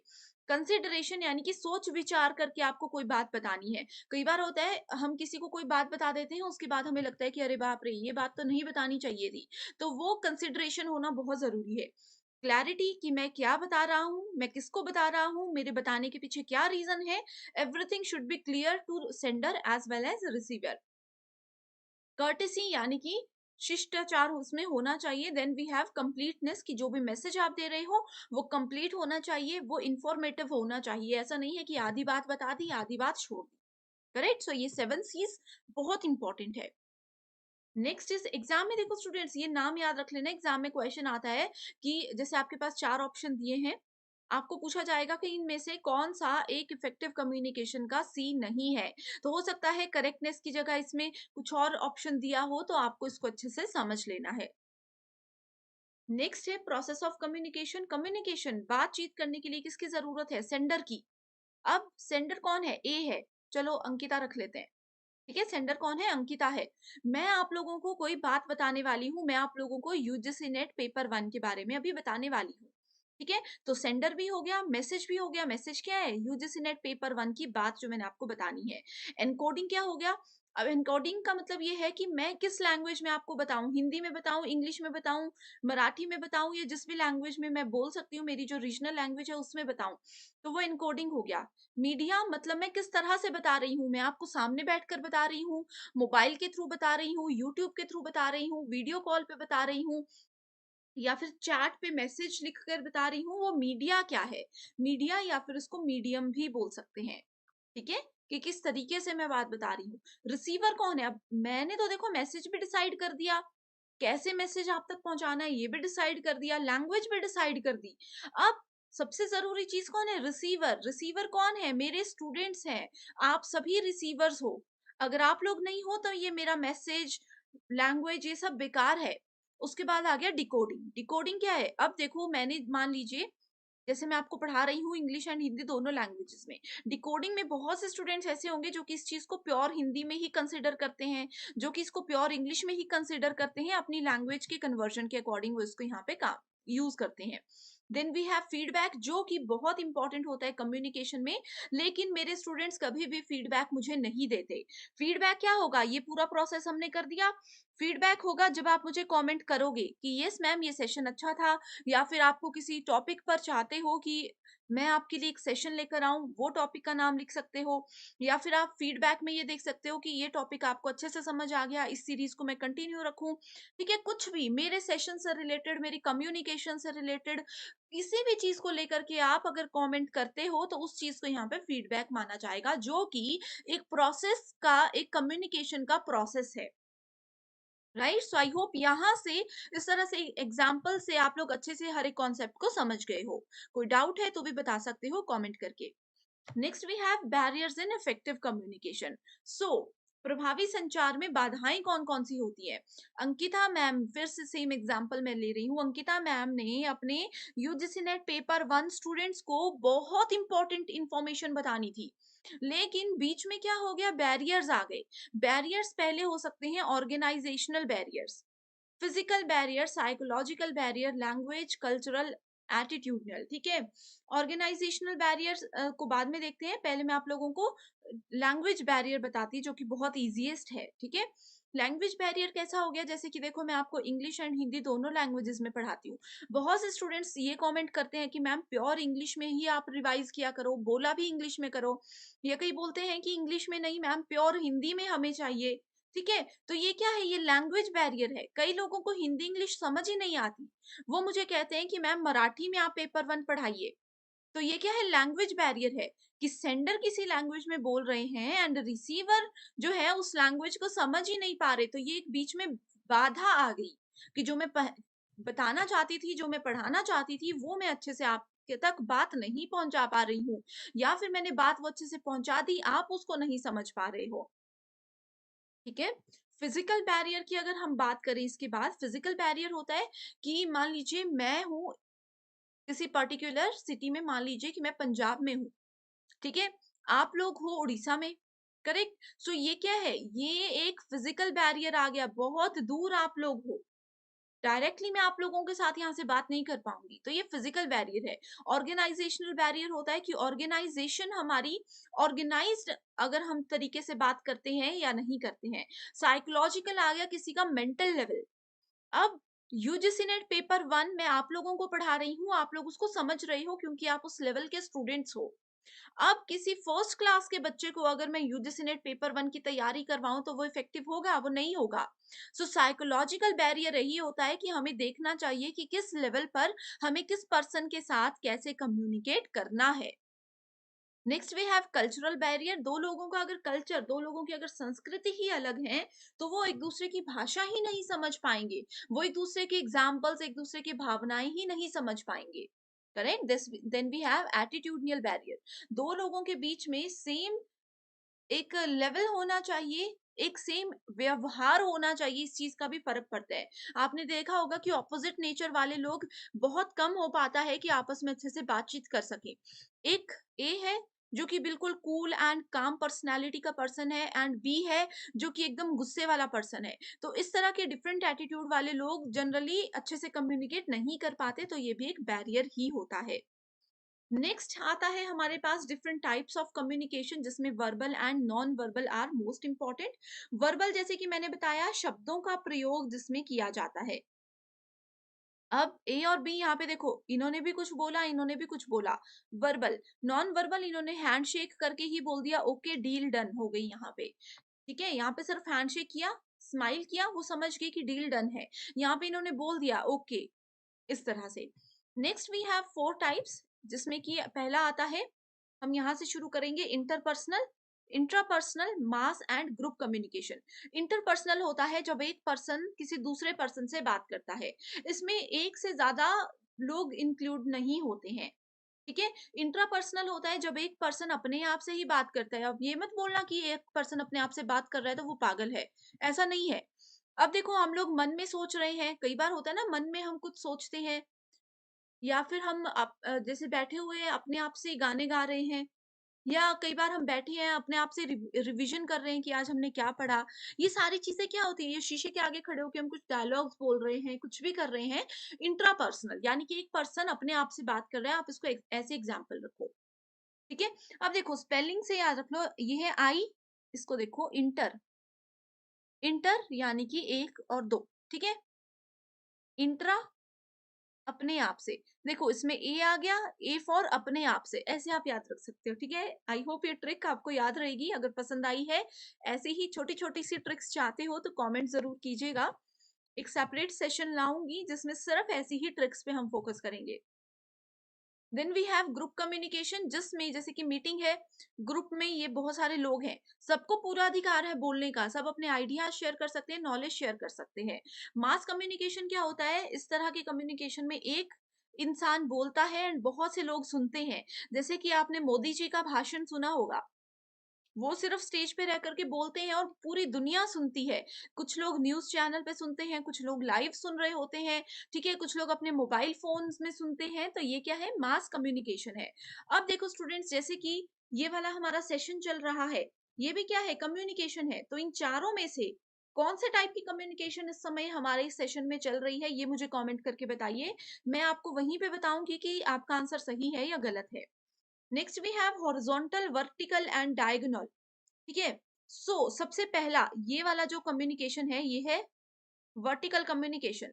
जब मान लीजिए किसी कंपनी के एचआर किसी फ्रेशर एम्प्लॉय के साथ बात कर रहे हैं, यानी कि अपर लेवल के जो एम्प्लॉय है वो किसी जूनियर लेवल के एम्प्लॉय से बात कर रहे हैं। ठीक है। Next we have horizontal. Horizontal communication, horizontal में क्या होता है, इक्वल लेवल पे बात करते हैं। मान लीजिए हमारे पास, जैसे हमारी कंपनी में अलग अलग वर्टिकल्स हैं। एक सेक्शन है जो कि यूजीसी नेट की तैयारी करवाते हैं, एक सेक्शन है जो कि महाराष्ट्र सेट की तैयारी करवाते हैं। ठीक है। मान लीजिए एक सेशन है जो कि पीएचडी एंट्रेंस एग्जामिनेशन की तैयारी करवाते हैं। तो तीनों ही सेशंस के, तीनों ही वर्टिकल्स के जो एचआर हैं, ये आपस में अगर कम्युनिकेट करेंगे तो ये क्या हो जाएगा, ये हॉरिजॉन्टल कम्युनिकेशन हो जाएगा। Then we have diagonal communication. जैसे कि ये देखो, यूजीसी नेट, एमएच सेट और पीएचडी, ये तीनों वर्टिकल्स के कैंडिडेट्स हैं, ये एचआर हैं। ठीक है। एंड यहाँ पे उनका जूनियर स्टाफ है। करेक्ट। सो ये क्या कर रहे हैं, मान लीजिए पीएचडी चैनल के एचआर ने यूजीसी नेट वाले किसी एजुकेटर से कोई बात कर ली। ठीक है। तो इस तरह से यहाँ पे कम्युनिकेशन होता है, जिसको कि बोला जाता है diagonal communication. Next we have downward and upward communication. Downward same upper level से लोअर लेवल, जैसे कि स्कूल के प्रिंसिपल ने अपने स्कूल के स्टाफ से बात की, उन्होंने कोई नोटिस जारी किया जो कि उन्होंने डायरेक्टली स्टूडेंट्स को नहीं बताया, उन्होंने अपने स्कूल के स्टाफ को बता दिया। वो स्टाफ की आगे रिस्पॉन्सिबिलिटी है कि वो अपनी अपनी क्लास में जा करके स्टूडेंट्स को वो बात बताएं। सिमिलरली अगर स्टूडेंट्स को स्कूल के किसी भी मैनेजमेंट से रिलेटेड कोई इशू है तो स्टूडेंट्स डायरेक्टली प्रिंसिपल के पास नहीं जाएंगे, वो डर रहे हैं प्रिंसिपल को बताने से। तो वो क्या करेंगे, वो अपनी क्लास टीचर्स के पास बताएंगे, क्लास टीचर आपस में बात करेंगे एंड देन वो प्रिंसिपल के पास जाकर के बताएंगे कि बच्चों की ये क्वेरीज है। तो ये हो गया अपवर्ड एंड डाउनवर्ड, ऊपर की ओर और नीचे की ओर संचार ऐसे होता है। Next we have classroom communication. कक्षा में संचार क्या होता है? कक्षा में संचार एक टीचर और एक स्टूडेंट के बीच में होता है। इसमें क्या होता है, सबसे ज्यादा इंफॉर्मेशन शेयर होती है। क्लासरूम कम्युनिकेशन में नॉलेज को डेवलप किया जाता है, ठीक है, ज्ञान को बढ़ाना इसका मेजर उद्देश्य होता है। इसके अनुप्रयोग भी किया जाता है, इसका विश्लेषण भी किया जाता है, इवैल्यूएशन एबिलिटीज भी होती है। इवैल्यूएशन का मतलब क्या होता है, हमने टीचिंग एप्टीट्यूड में इसको डिटेल में डिस्कस किया है। मूल्यांकन बहुत जरूरी है। सो क्लासरूम में देखो, टीचर ने स्टूडेंट्स को पढ़ाया एंड फिर सेशन के एंड में स्टूडेंट्स को बोला कि बताओ आज जो हमने पढ़ा वो समझ आया, अगर समझ आया तो मुझे फटाफट से बताओ कि क्या क्या चीजें आज हमने पढ़ी। या फिर क्लास के एंड में स्टूडेंट्स टीचर को बताएंगे कि आज मैम आपने जो कुछ भी पढ़ाया हमें कुछ भी समझ नहीं आया, इसको आप कल फिर रिपीट कीजिएगा। ये सब क्या है, ये सब इवैल्यूएशन है, ये सब फीडबैक है। तो हमेशा कम्युनिकेशन जब टू वे होता है वो तभी क्लियर माना जाता है। वन वे कम्युनिकेशन में क्वेश्चंस नहीं पूछे जाते, डाउट्स क्लियरिंग सेशन जो है उसमें थोड़ी सी प्रॉब्लम रहती ही है। करेक्ट। सो ये होता है क्लास। पेपर 1 के साथ-साथ पेपर 2 प्रिपरेशन पर भी ध्यान दीजिएगा, ये आपको एग्ज़ाम क्वालीफाई करने में बहुत ज़्यादा मदद करता है। लेकिन एग्ज़ाम के पैटर्न के अकॉर्डिंग आपको स्मार्ट प्रिपरेशन करना है, जिसके लिए हम कंप्लीट स्टडी मटेरियल आपको प्रोवाइड करवाते हैं। इसमें आपको फुल सिलेबस नोट्स और एमसीक्यूज़ मिलेंगे। एमसीक्यूज़ में previous year questions, most repeated और एक्सपेक्टेड क्वेश्चंस हैं, जो कि एग्ज़ाम में एज़ इट इज़ पूछे जा सकते हैं। एंड ये स्टडी मटेरियल एग्ज़ाम के बाद इंटरव्यू को क्वालीफाई करने में भी आपको मदद करेगा। सो सब्जेक्ट्स के नाम आपके सामने हैं, अपना पेपर 2 का सब्जेक्ट देखिए एंड गिवन व्हाट्सएप नंबर्स पर कांटेक्ट करके इसको आज ही ज्वाइन कर लीजिए। इसके लिए सिर्फ आपको एक ही बार फीस देनी है, 1280 रुपए। मैं आपको अश्योरिटी देती हूँ कि एग्जाम जब तक नहीं हो जाता, जब तक इंटरव्यू क्वालिफाई नहीं हो जाता, आप इस स्टडी मटेरियल का बेनिफिट उठा सकते हो। वो भी सिर्फ एक ही बार आपको फीस देनी होगी। तो बिना समय बर्बाद किए जल्दी से इन नंबर्स पर कांटेक्ट करके आप इसकी पूरी जानकारी ले लीजिए। सो आई होप स्टूडेंट्स आज की ये वीडियो आप लोगों को पसंद आई है। एंड अगर आप लोग इसी तरह की वीडियो लेक्चर्स मुझसे चाहते हो तो आप कमेंट करके मुझे ज़रूर बताइएगा, मैं आपके लिए इस तरह के वीडियो लेक्चर्स लेकर आऊँगी। श्योर टॉपिक्स हैं तो अच्छे से फॉलो कीजिएगा। So thank you so much for watching this and I wish you all the very best.